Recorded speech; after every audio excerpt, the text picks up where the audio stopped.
अस्सलामुअलैकुम class, this is Mohammad Hashim Zai and you guys are watching mathematics पे हाशिम ज़े। बेटा आज की क्लास के अंदर हम लोग नस्ट के नेट 3 के 27 ऑफ मार्च तक के जितने भी पेपर्स हुए मेरे पास, जितने भी पेपर्स आए उन सबको मैं सॉल्व करवा रहा हूँ इंशाल्लाह ताला।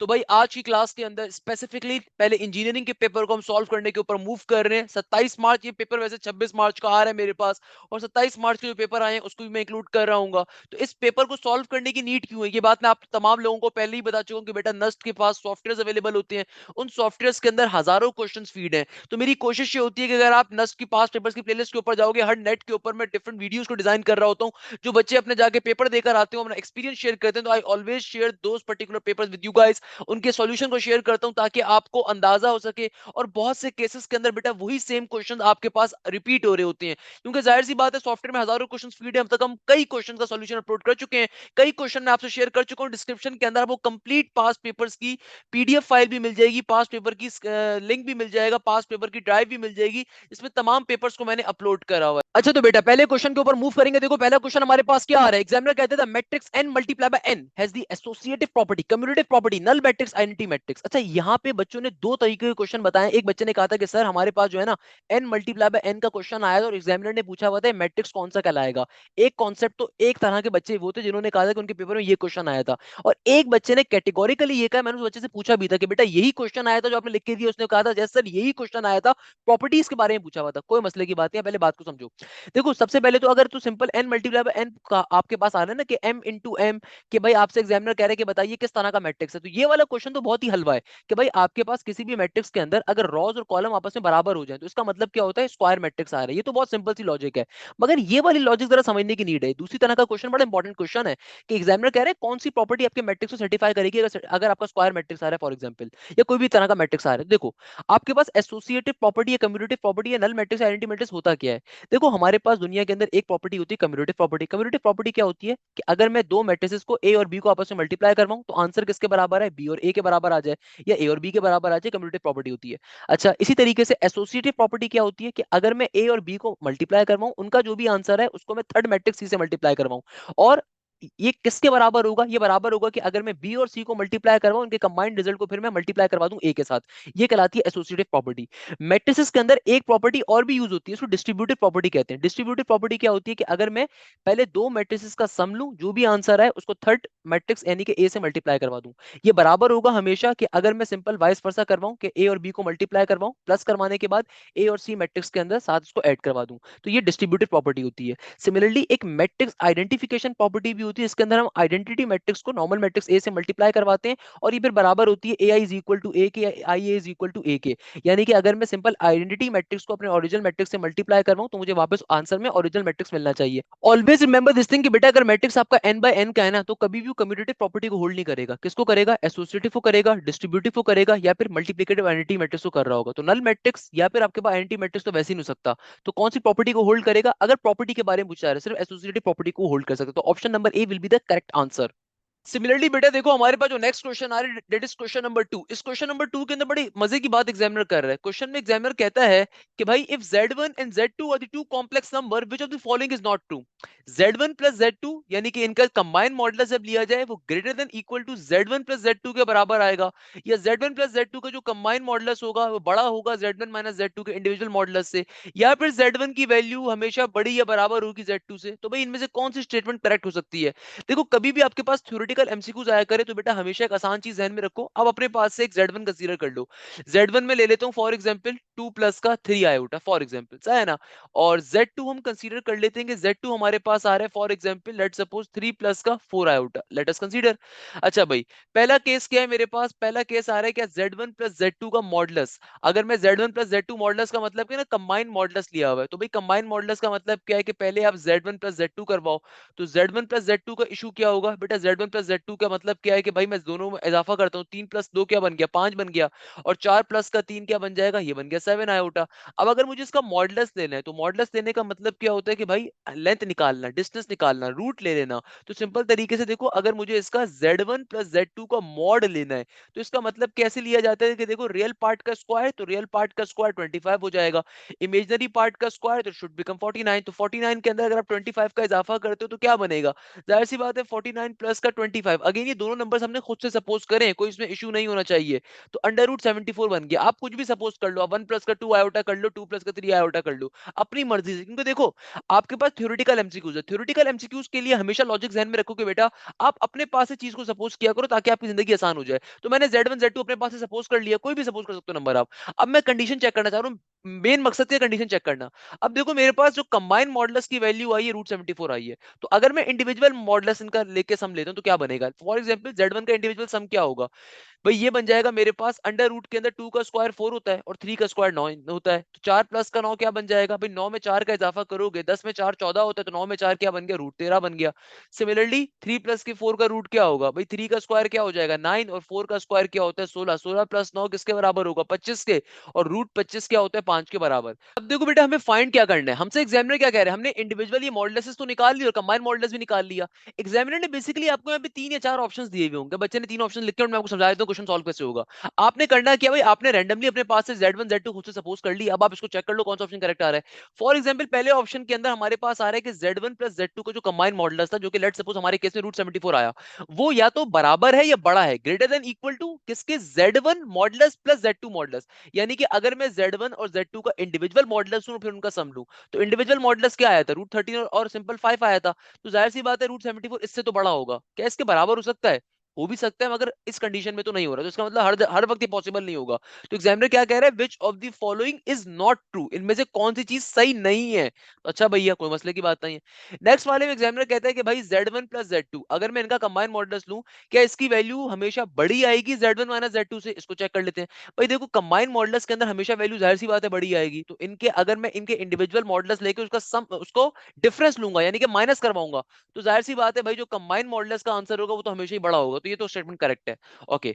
क्या Z1 हमेशा बड़ा या बराबर होगा Z2 के? नहीं, ये जरूरी नहीं है भाई। क्या अगर मेरा पहला कॉम्प्लेक्स नंबर और दूसरा कॉम्प्लेक्स नंबर क्या हमेशा आपस में एक दूसरे के से बड़ा और एक दूसरे के बराबर होंगे? क्या Z1 हमेशा Z2 से बड़ा या बराबर होगा? नहीं, जरूरी थोड़ी है बेटा। किसने आपसे बोला? ये तो हमने कंसीडर करा है ना। अब लेट सपोज मेरे पास एक कॉम्प्लेक्स नंबर आ जाए 0 प्लस का आयोटा, दूसरा कॉम्प्लेक्स नंबर आ जाए 1 प्लस का 2 आयोटा। तो अगर ये Z1 है ये Z2 है, तो क्या ये हमेशा एक दूसरे के बराबर या बड़े हैं? नहीं है। तो इसका मतलब ऑप्शन नंबर सी यहाँ पे एक ऐसा ऑप्शन लग रहा है कि भाई जो कि जरूरी नहीं है सही हो। Which of the following is not true, कि भाई कंफर्म नहीं है, हमेशा थोड़ी बड़ा होगा। तो भाई अगेन देखो थ्योरेटिकल एमसीक्यूज है, we can not directly pick कि कौन सा हमारा करेक्ट आंसर होगा। आपने पहले स्टेटमेंट को पढ़ना है, स्टेटमेंट को समझना है। हो सकता है ऑप्शन नंबर डी करेक्ट हो। यहाँ पे बच्चे ने ऑप्शन नंबर डी लिखा नहीं है, बट आपको हमेशा क्वेश्चन को पढ़ के समझना है कि भाई इस क्वेश्चन को सिंप्लीफाई कैसे कर रहे होंगे। बेटा नेक्स्ट क्वेश्चन जो हमारे पास आ रहा है, it is an extremely important question. इस क्वेश्चन के अंदर एग्जामिनर कह रहे हैं कि भाई अगर z की वैल्यू आपके पास बराबर आ रही है cos 2x minus iota sin 2x divided by cos 3x plus का iota sin 3x whole power में 4, एग्जामिनर कहते हैं सॉल्व करके बताओ। तो भाई इस क्वेश्चन को हम डिमोवर्स थ्योरम पे सॉल्व करेंगे। डिमोवर्स थ्योरम हमसे क्या कहता है? डिमोवर्स थ्योरम बड़ी सिंपल सी बात करता है।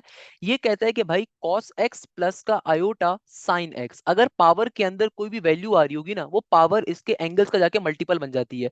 यानी कि फॉर एग्जांपल ये क्या बन जाएगा? ये बन जाएगा cos nx प्लस का iota sin nx, simple is that, है ना। हम इसी प्रॉपर्टी को यहाँ पे यूज करने वाले हैं। अब देखो बेटा कैसे यूज करेंगे, क्या तरीकेकार होगा कि भाई सिंपल तरीके से जो पावर में 4 आ रहा है ना, ये जाके तमाम टर्म्स के पास चला जाएगा, ये तमाम टर्म्स का जाके मल्टीपल बन जाएगा अकॉर्डिंग टू वेबर्स थ्योरम। तो ये क्या बन जाएगा बेटा? देखो यहाँ पे भी हम लोग सेम काम करेंगे। जो पावर हमारी आ रही है ना, तमाम एंगल्स का जाके क्या बन जाएगी? मल्टीपल। तो इसको अगर मैं यहाँ पे आपको शो करूँ तो क्या बन जाएगा? ये बन जाएगा सिंपल 4 2 8x। तो क्या बन जाएगा? cos 8x माइनस का आयोटा sin 8x। सिमिलरली देखो नीचे डिवीजन में क्या होगा?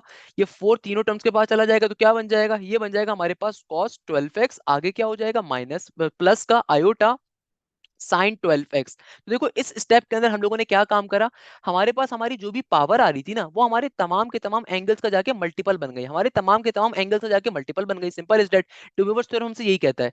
अब देखो डुमोवर्स थ्योरम के अंदर एक हमारी प्रॉपर्टी और भी होती है। कभी भी दुनिया के अंदर अगर दो डुमोवर्स थ्योरम, दो cos theta iota sine theta आपस में डिवाइड हो रहे होते हैं ना, तो हम सिंपल तरीके से एक दफा कॉस को लिखते हैं, फिर थीटा 1 माइनस थीटा 2 कर दें, तो 8x माइनस का 12x क्या बन जाएगा? ये बन जाएगा नेगेटिव का 4x। फिर देखो प्लस माइनस माइनस, और फिर अगेन आयोटा साइन का आयोटा साइन, और अगेन थीटा माइनस का जब मैं थीटा 1 माइनस थीटा 2 करूंगा तो बेटा क्या बन जाएगा? ये बन जाएगा हमारे पास सिंपल नेगेटिव का 4x। तो भाई ये बेसिकली क्या बन गया? ये बन गया हमारे पास कॉस के अंदर कभी भी नेगेटिव की अगर वैल्यू आ रही हो तो कॉस नेगेटिव साइन को खा जाता है। तो ये बन गया कॉस 4x माइनस का आयोटा। और देखो ये वाला जो नेगेटिव साइन है बाहर चला जाएगा, तो क्या बन जाएगा? Iota sine 4x। तरीके से कॉस में जो नेगेटिव का साइन था, कॉस की प्रॉपर्टी होती है को नेगेटिव साइन को खा जाता है, तो खत्म हो गया कॉस। और यहाँ पे जो नेगेटिव साइन था हमने बाहर फेंक दिया, तो सिंपल तरीके से नेगेटिव नेगेटिव प्लस हो गया। तो ये आपका फाइनल आंसर आ गया। अब और से बात समझो। समझो, आपका यहाँ पे थीटा किसके बराबर है, थीटा बराबर है 4 के, और आर किसके बराबर है 1 के। तो इस क्वेश्चन में एग्जामिनर ने आपसे आर ही पूछा हुआ था, यहाँ पे बच्चे ने लिखा नहीं है, बच्चे ने गलती करी, क्योंकि देखो कोई भी बच्चा जब पेपर शेयर करता है ना, बहुत बड़ी बात होती है कि बच्चा आपसे पेपर शेयर कर रहा है, तो जाहिर सी बात है वी कैन निगलेक्ट कि भाई पर्टिकुलर अमाउंट के एरर के भाई जो बच्चे ने आपसे शेयर नहीं करे, एज अ टीचर मैं आपको वैसे गाइड कर देता हूँ। तो भाई यहाँ पे आर की वैल्यू पूछी हुई थी, तो आर किसके बराबर होगा, 1 के बराबर होगा। क्वेश्चन क्या हो गया हमारा, सॉल्व हो गया। अच्छा तो बेटा अब देखो हमारे पास जो नेक्स्ट क्वेश्चन आ रहा है ना, it is a very interesting question, a theoretical MCQs, मगर है बहुत ही इंटरेस्टिंग क्वेश्चन। इस क्वेश्चन में एग्जामिनर क्या कह रहा है, देखो ये वाले क्वेश्चन बच्चों को अक्सर कंफ्यूज करने के लिए आते हैं। इस क्वेश्चन में एग्जामिनर कहता है कि यार तुम्हारे पास z, अच्छा z का मतलब होता है कि भाई तुम्हारे पास इंटीजर्स हैं, कि z जो है ना आपके पास, और इस ब्रैकेट का मतलब क्या है कि z आपके पास इनक्लोज्ड हुआ हुआ है किसके अंदर, z आपके पास क्लोज्ड हुआ हुआ है एडिशन की प्रॉपर्टी के ऊपर, कि z कॉमा प्लस का मतलब क्या है कि भाई जो इंटीजर्स है ना वो आपके पास लेट्स सपोज एडिशन की प्रॉपर्टी के ऊपर क्लोज हुए हुए हैं। आगे एग्जामिनर कहता है कि भाई अगर तुम्हारे पास जो इसका सेट्स हैं वो बेसिकली अप्रोच कर रहे हैं किसी इंटीजर के ऊपर, तो इनवर्स क्या होगा n का, यानी कि n तुम्हारे पास कोई सेट है इंटीजर्स का जो कि आपके पास जो कि आपके बिलोंग कर रहा है किससे, इंटीजर से। तो एग्जामिनर कहते हैं what is the inverse on n। पहले एग्जामिनर ने साफ तौर पे बात बताया कि जो इंटीजर्स है ना ये एडिशन की प्रॉपर्टी के ऊपर क्लोज हुए हुए हैं। इसका मतलब क्या है कि भाई ये जो सेट n है ये भी एडिशन की प्रॉपर्टी के ऊपर एग्जिस्ट कर रहा है, तो हमें क्या निकालना है, हमें इसका इनवर्स निकालना है। तो भाई एडिटिव इनवर्स क्या होता है, जाहिर सी बात है लेट सपोज अगर मेरा नंबर कोई n है तो इसका इनवर्स क्या होगा, इसका इनवर्स होगा नेगेटिव का n, ताकि आपको आंसर क्या मिलेगा, जीरो। तो जीरो बेसिकली क्या है, एडिटिव आइडेंटिटी है, और नेगेटिव का n क्या होगा, मेरा एडिटिव इनवर्स होगा, जो कि इस केस में क्या होगा बेटा, नेगेटिव का n होगा। तो आंसर क्या होना चाहिए, करेक्ट, नेगेटिव का n होना चाहिए। अब देखो बेटा जो नेक्स्ट क्वेश्चन हमारे पास आ रहा है, इंटरेस्टिंग क्वेश्चन है। इस क्वेश्चन में एग्जामिनर कहते हैं आर्गुमेंट बताइए 1 माइनस के आयोटा रूट 3 के होल स्क्वायर का। इस क्वेश्चन को सॉल्व कैसे करेंगे, अगेन देखो बड़ा मजे का कॉन्सेप्ट है, सॉल्व करने की भी सबसे पहले इसको सिंप्लीफाई करवा लो। आपके पास क्वेश्चन क्या आ रहा है, क्वेश्चन आ रहा है बेटा 1 माइनस का आयोटा अंडर रूट 3 और बाहर होल स्क्वायर का होल स्क्वायर। अब देखो अगर मुझे इस क्वेश्चन को सॉल्व करना है ना, सॉल्व करने के पीछे रीजन क्या है, सबसे पहले a माइनस बी के होल स्क्वायर का फॉर्मुला अप्लाई कर देंगे, तो 1 का स्क्वायर 1 माइनस का आगे क्या हो जाएगा 2 आयोटा रूट 3, और फिर आगे क्या हो जाएगा प्लस का साइन आयोटा स्क्वायर का आयोटा स्क्वायर रूट 3 का स्क्वायर 3 के बराबर। तो अगर आप इसको सिंप्लीफाई करवाओ तो what it should become, it should become 1 minus का 2 आयोटा रूट 3, आयोटा स्क्वायर बराबर होता है नेगेटिव 1 के और 3 का 3। एक में से 3 को मैं माइनस करवाऊंगा तो क्या बनेगा, नेगेटिव का 2 बन जाएगा, तो नेगेटिव का 2, और आगे क्या एग्जिस्ट कर रहा है, आगे हमारे पास आ रहा है सिंपल तरीके से नेगेटिव का 2 आयोटा रूट 3। तो ये मेरे पास किसकी वैल्यू आ जाएगी, ये मेरे पास सिंपल तरीके से वैल्यू आ गई मेरे z की फिलहाल। अब मुझे आर्गुमेंट निकालना है, देखो आर्गुमेंट निकालने का सिंपल फॉर्मूला होता है। आर्गुमेंट निकालने का फॉर्मूला क्या होता है कि आप आगे क्या करेंगे, सिंपल तरीके से रियल पार्ट को रियल पार्ट सिंप्लीफाई करवा लेंगे, तो एक में से जब 3 निकालेंगे तो देखो क्या बन जाएगा, नेगेटिव का 2, और आगे क्या आ रहा है, आगे हमारे पास आ रहा है नेगेटिव का आयोटा इंटू 2 अंडर रूट 3 एडिटिस का एडिटिस। एग्जामिनर आपसे मांग क्या रहा है, एग्जामिनर कह रहा है आर्गुमेंट बताओ। देखो हमेशा याद रखिएगा प्रिंसिपल आर्गुमेंट को फाइंड करने का हमारे पास एक बेसिक स्टैंडर्ड फॉर्मूला होता है। इस बेसिक चीज को अपने पास कहीं लिख लीजिएगा, ये क्वेश्चन पेपर्स के अंदर बहुत आता है, और मैं अपने लेक्चर्स के अंदर हमेशा स्टूडेंट को बताता हूं कि देखो ऑलवेज रिमेंबर दिस थिंग, कि कभी भी आपके पास जो कॉम्प्लेक्स नंबर आ रहा है अगर उसके अंदर x ग्रेटर देन जीरो है और y भी ग्रेटर देन जीरो है, यानी कि दोनों अगर फर्स्ट क्वाड्रेंट के अंदर लाई कर रहे हैं, x भी ग्रेटर देन जीरो है y भी ग्रेटर देन जीरो है, तो सिंपल आर्गुमेंट को फाइंड करने का फॉर्मूला क्या होता है, tangent inverse y divided by x के बराबर, प्रिंसिपल आर्गुमेंट को फाइंड करने का। और अगर आपके पास कभी भी x और y सेकंड क्वाड्रेंट में लाई कर रहे हैं, यानी कि x की वैल्यू जीरो से छोटी है मगर y की वैल्यू कैसी हो, जीरो से बड़ी हो, x का मतलब रियल पार्ट, y का मतलब इमेजिनरी पार्ट, तो उस सूरत के अंदर बेटा ऑलवेज रिमेंबर दिस थिंग, हम हमेशा प्रिंसिपल आर्गुमेंट निकालने के लिए क्या करेंगे, पाई माइनस का tangent inverse y divided by x का फॉर्मूला यूज करते हैं। वाइल कभी भी अगर x और y थर्ड क्वाड्रेंट के अंदर हो, थर्ड क्वाड्रेंट का मतलब ये होता है कि x और y दोनों की वैल्यू जीरो से छोटी हो, x भी जीरो से छोटा है y भी जीरो से छोटा है, दोनों नेगेटिव्स के अंदर है, उस सूरत के अंदर मेरा बेटा जो फॉर्मूला हम यूज करते हैं प्रिंसिपल आर्गुमेंट को निकालने के लिए, ये होता है नेगेटिव का पाई प्लस का tangent inverse y by x.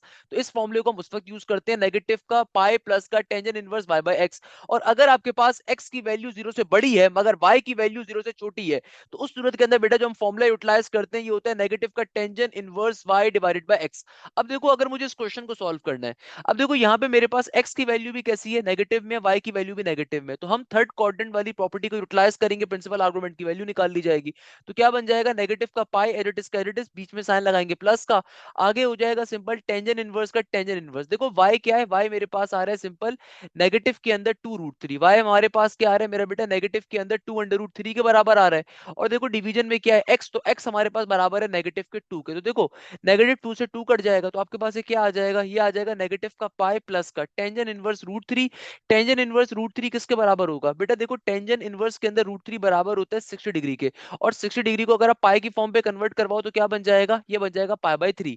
क्या बन जाएगा बेटा, सिंपल पाई/3। अब यहाँ पे अगर आप एलसीएम ले लो तो व्हाट इट शुड बिकम हमारे पास सिंपल तरीके से, अगर मैं एलसीएम लूंगा तो क्या बन जाएगा, नेगेटिव का 3 पाई प्लस का पाई डिवाइडेड बाय 3, तो इट शुड बिकम नेगेटिव का 2 पाई/3।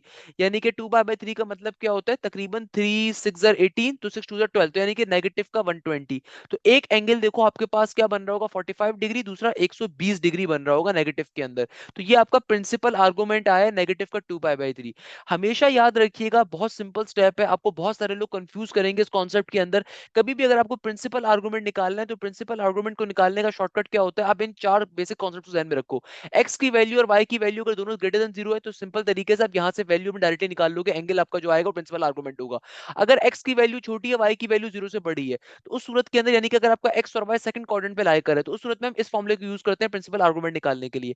अगर एक्स और वाई दोनों छोटे हैं 0 से, जैसे कि इस केस में था कि एक्स की वैल्यू भी नेगेटिव के अंदर है, वाई की वैल्यू भी नेगेटिव के अंदर है, तो हमेशा हम इस फॉर्मूले को यूटिलाइज करेंगे प्रिंसिपल आर्गुमेंट निकालने के लिए। और अगर x 0 से बड़ा है, y मगर 0 से छोटा है, यानी कि चौथा क्वाड्रेंट, तो उस सूरत के अंदर प्रिंसिपल आर्गुमेंट इस फॉर्मूले के ऊपर आता है। प्रिंसिपल आर्गुमेंट क्या मिल गया, नेगेटिव का 120 डिग्री। इसका मतलब क्या है, इसको आप एक और तरीके से वैसे क्रॉस वेरीफाई कर सकते हो कि आपके पास टेंजेंट इनवर्स की वैल्यू क्या आई थी, √3 के बराबर। तो जाहिर सी बात है टेंजेंट इनवर्स √3 के ऊपर आपको कहां पे आंसर मिलेगा, वो आपको मिल रहा है -120 पे। अब आपको अगर अपना दूसरा एंगल निकालना है तो आपको ये बात मालूम है कि भाई आप इसमें दो काम कर सकते हो। आप सिंपल तरीके से -120 आपका एक एंगल आ गया, इसके अंदर अगर आप 180 का इजाफा करो आपको एक एंगल मिल जाएगा 60 डिग्री। 60 के ऊपर भी आपको क्या मिलेगा, हमेशा टेंजेंट इनवर्स √3 मिलेगा, यानी कि टेंजेंट 60 आपको क्या देगा, हमेशा √3 देगा। सिमिलरली अगर आप 60 में 180 का इजाफा करो तो एक और एंगल आपके पास आ सकता है 240। 240 के ऊपर भी आपको हमेशा क्या मिलेगा, हमेशा आपको टेंजेंट √3 ही मिल रहा होगा। तो आप इस तरीके से वेरीफाई भी कर सकते हो कि 180 प्लस करने 180 माइनस करने के ऊपर क्या जो आपके पास आंसर आ रहा है वो आंसर आपको सेम एंगल दे रहा है नहीं दे रहा। फॉर एग्जांपल टेंजेंट 60 मुझे हमेशा क्या देगा, √3 देगा। सिमिलरली एक और जगह पे कहां ये वैल्यू रिपीट होगी, 180 डिग्री के बाद, क्योंकि मुझे मालूम है कि भाई साइन कॉस और कॉट की हमारे पास या टेंजेंट की हमारे पास पीरियड क्या होता है, तो भाई टेंजेंट का पीरियड क्या होता है, पाई होता है, 180 डिग्री होता है। तो सिंपल सी बात है कि भाई 60 के अंदर 180 का इजाफा कर दीजिए, उसके ऊपर भी रिपीट करेगा हमेशा ये। जैसे -120 में 180 का इजाफा करा 60 आया, फिर इसमें मजीद 180 का इजाफा करो 240 बन जाएगा आपके पास। तो 240 के ऊपर भी आपकी वैल्यू क्या करेगी, रिपीट ही करेगी। तो भाई आपने चेक करना होगा यहाँ पे कौन सा ऑप्शन करेक्ट है, यहाँ पे सारे ऑप्शन तो गलत लिखे हुए हैं, तो बट आप इस तरीके से निकाल लोगे। नेक्स्ट क्वेश्चन में एग्जामिनर कहता है G is equal to A inverse B C inverse -1। अब एग्जामिनर कहता है सॉल्व करो। अगर तो देखो बेटा ये सिंपल यही क्वेश्चन आ रहा है, कोई प्रॉपर्टी इसमें अप्लाई नहीं हो रही, तो सिंपल में सिंपलीफाई करोगे। भाई मैथ्स का बेसिक कॉन्सेप्ट है कि जब कभी ब्रैकेट को ओपन करवाते हो तो आपके पास जो पावर पावर ऑलवेज मल्टीप्लाई, तो भाई पावर पावर हमेशा मल्टीप्लाई होती है। फॉर एग्जांपल कहीं पे अगर लिखा हुआ है a स्क्वायर और बाहर लिखा हुआ है 3, तो power power always multiply should become a की पावर 6। तो क्या बन जाएगा, ये हो जाएगा, देखो -1 से मल्टीप्लाई होगा +1 हो गया, -1 b से मल्टीप्लाई होगा -1 हो जाएगा, -1 जब c के -1 से मल्टीप्लाई होगा पॉजिटिव का हो जाएगा। तो आपके पास ये आंसर इसका आ जाना चाहिए, सिंपल तरीके से क्वेश्चन सॉल्व हो गया। अच्छा तो बेटा अब देखो नेक्स्ट क्वेश्चन में एग्जामिनर मुझसे कहता है A is a non singular matrix then determinant of A is dash. अब देखो चार मैट्रिक्स गिवन है और आगे examiner, sorry not determinant, examiner आपसे पूछ रहे कि भाई बताइए ए कौन सा मैट्रिक्स होगा अगर ए नॉन सिंगुलर मैट्रिक्स है।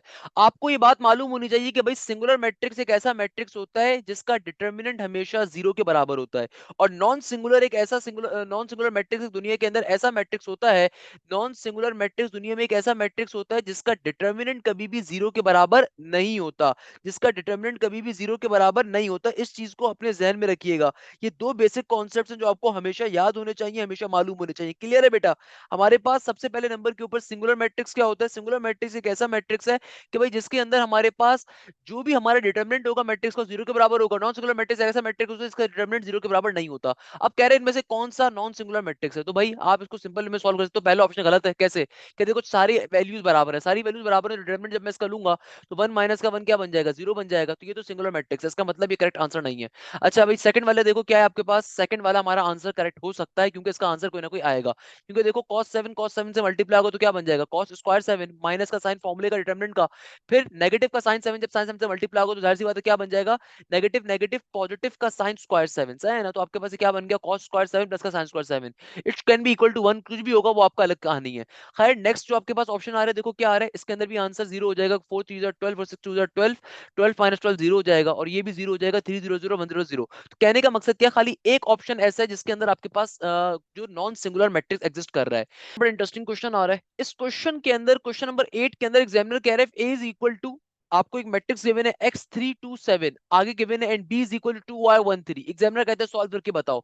आगे एग्जामिनर आपसे कह रहा है कि अगर a b की वैल्यू बराबर है 1 के या i के, again I am not sure here कि बच्चे ने क्वेश्चन सही उतार के भेजे गलत उतार के भेजे। अगेन मैं एक बात हमेशा कहता हूं कि बेटा ये बहुत बड़ा एहसान है कि एक बच्चा आपसे अपना पेपर शेयर कर रहा है, it is something really important, आपको हमेशा उसको दुआओं में याद रखना चाहिए। हो सकता है बच्चे ने गलती कर दी हो, तो हम मान के चल लेते हैं कि भाई यहाँ पे A B is equal to 1 है, चलो अगर 1 है ना तो फिर कैसे सॉल्व होगा, तो भाई फिर आप जाहिर सी बात है जब ये b यहाँ पे मल्टीप्लाई और वहां के डिवाइड होगा, तो फिर वहां पे a is equal to b inverse बन जाएगा। अगर यहाँ पे लेट सपोज 1 लिखा हुआ है ना, तो फिर सॉल्व करने की स्ट्रेटेजी डिफरेंट होगी, और अगर i लिखा हुआ है तो सॉल्व करने की स्ट्रेटेजी डिफरेंट होगी। ध्यान में रखिएगा कि फॉर एग्जाम्पल कोई बंदा कहता है कि सर यहाँ पे जो है ना, हो सकता है कि सर 1 ही लिखा हुआ हो, तो अगर देखो 1 लिखा हुआ आ रहा है, फिर सॉल्व करने की स्ट्रेटेजी होगी कि आप जो प्लस का b यहाँ पे मल्टीप्लाई हो रहा है, जब वहां पे आकर डिवाइड होगा तो 1 डिवाइड बाय b हो जाएगा, b को नीचे से ऊपर भेजोगे इनवर्स में बन जाएगा। तो अब देखो, अब आपके पास ये क्या बन गया, अब आपके पास ये बन गया, ऊपर आपके पास क्या आ रहा है, ये आ रहा है a, और यहाँ पे आपके पास आ रहा है b, यानी कि दो मैट्रिक्सेस आ रहे हैं। तो अब अगर मेरे पास मैट्रिक्स a तो गिवन है, मैट्रिक्स b नहीं गिवन है, तो पहले मैट्रिक्स b का इनवर्स लेना पड़ेगा। अब मैट्रिक्स b का इनवर्स कैसे लेंगे, 2/2 का इनवर्स लिया जाएगा। 2/2 का इनवर्स कैसे लोगे बेटा, उसके पीछे स्ट्रेटेजी को अप्लाई करोगे कि भाई 2/2 का इनवर्स कैसे लिया जाता है, कि देखो ऊपर आता है एडजॉइंट, एडजॉइंट का मतलब होता है कि भाई सिंपल आपके पास जो डायगोनल टर्म्स आ रही हैं उनको आप इंटरचेंज करवा दोगे, और नॉन डायगोनल्स के साथ आपने नेगेटिव का साइन लगा देना है। और डिवीजन के अंदर क्या होता है, इसका डिटर्मिनेंट लोगे, डिटर्मिनेंट किसके बराबर आएगा, 3 2 6 और माइनस के y 1 y, तो ये इसका आंसर होगा। अगर तो ये उस पे लिखा हुआ है, तो इसको अगर मैं तरीके से डिवाइड करवाऊं तो हर वैल्यू के नीचे 6 माइनस का y आ रहा होगा, हर वैल्यू के नीचे, सही है ना।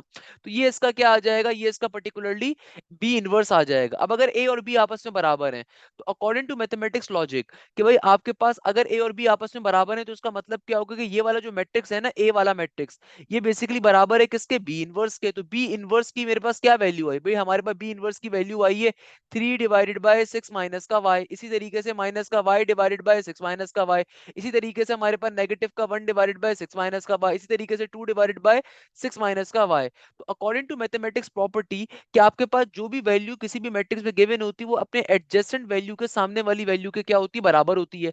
यानी कि x आपके पास बराबर आ जाएगा 3 डिवाइडेड बाय 6 माइनस वाई के, इसको अब आप बैठ के सिंप्लीफाई करवाओगे, यहाँ से आपके पास एक इक्वेशन आ जाएगी, सही है ना।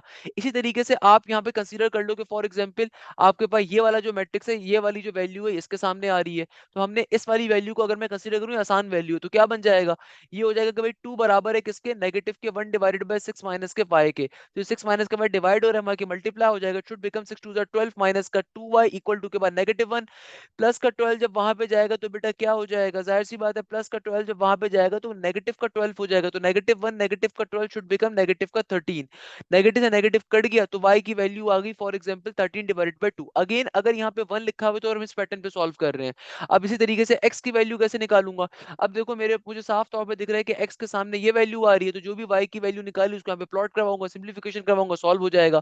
तो क्या बन जाएगा, ये हो जाएगा x is equal to 3 divided by 6 minus का y, अब की बारी में y मैं कहता हूँ 13/2 है जो हम निकाल चुके हैं। तो क्या बन जाएगा, ऊपर 3 का 3, यहाँ पे हो जाएगा 6 2 12, 12 माइनस का 13 डिवाइडेड बाय 2। तो ये क्या हो जाएगा भैया, ये हो जाएगा मेरे पास सिंपल तरीके से 12 में से 13 गया, एक बचेगा। मैं इसका बेसिक कॉन्सेप्ट नीचे से वाली टर्म नीचे से ऊपर जाके रेसिप्रोकेट फॉर्म में लिखी जाएगी, 3 2 6 बन जाएगा बेटा, x इज इक्वल टू 6 आ गया। अब अगर आपसे एग्जामिनर कह रहा है x प्लस वाई निकालो, तो 6 प्लस का 13/2 क्या हो जाएगा, ये हो जाएगा 6 2 12, तो 12 प्लस का 13, 12 प्लस का 13 should be equal to 12 plus का 13, ये बन जाएगा मेरे पास 25 डिवाइडेड बाय 2, तो ये आपके पास हो जाएगा 2 2 2 2 2 2 2 2 12 जार और 12.5 के बराबर आ जाएगा, सही है ना। 2 1 जार 2 2 2 जार 4, सही है ना। आपके पास क्या आ जाएगा, 12.5 के बराबर इसका आंसर होगा।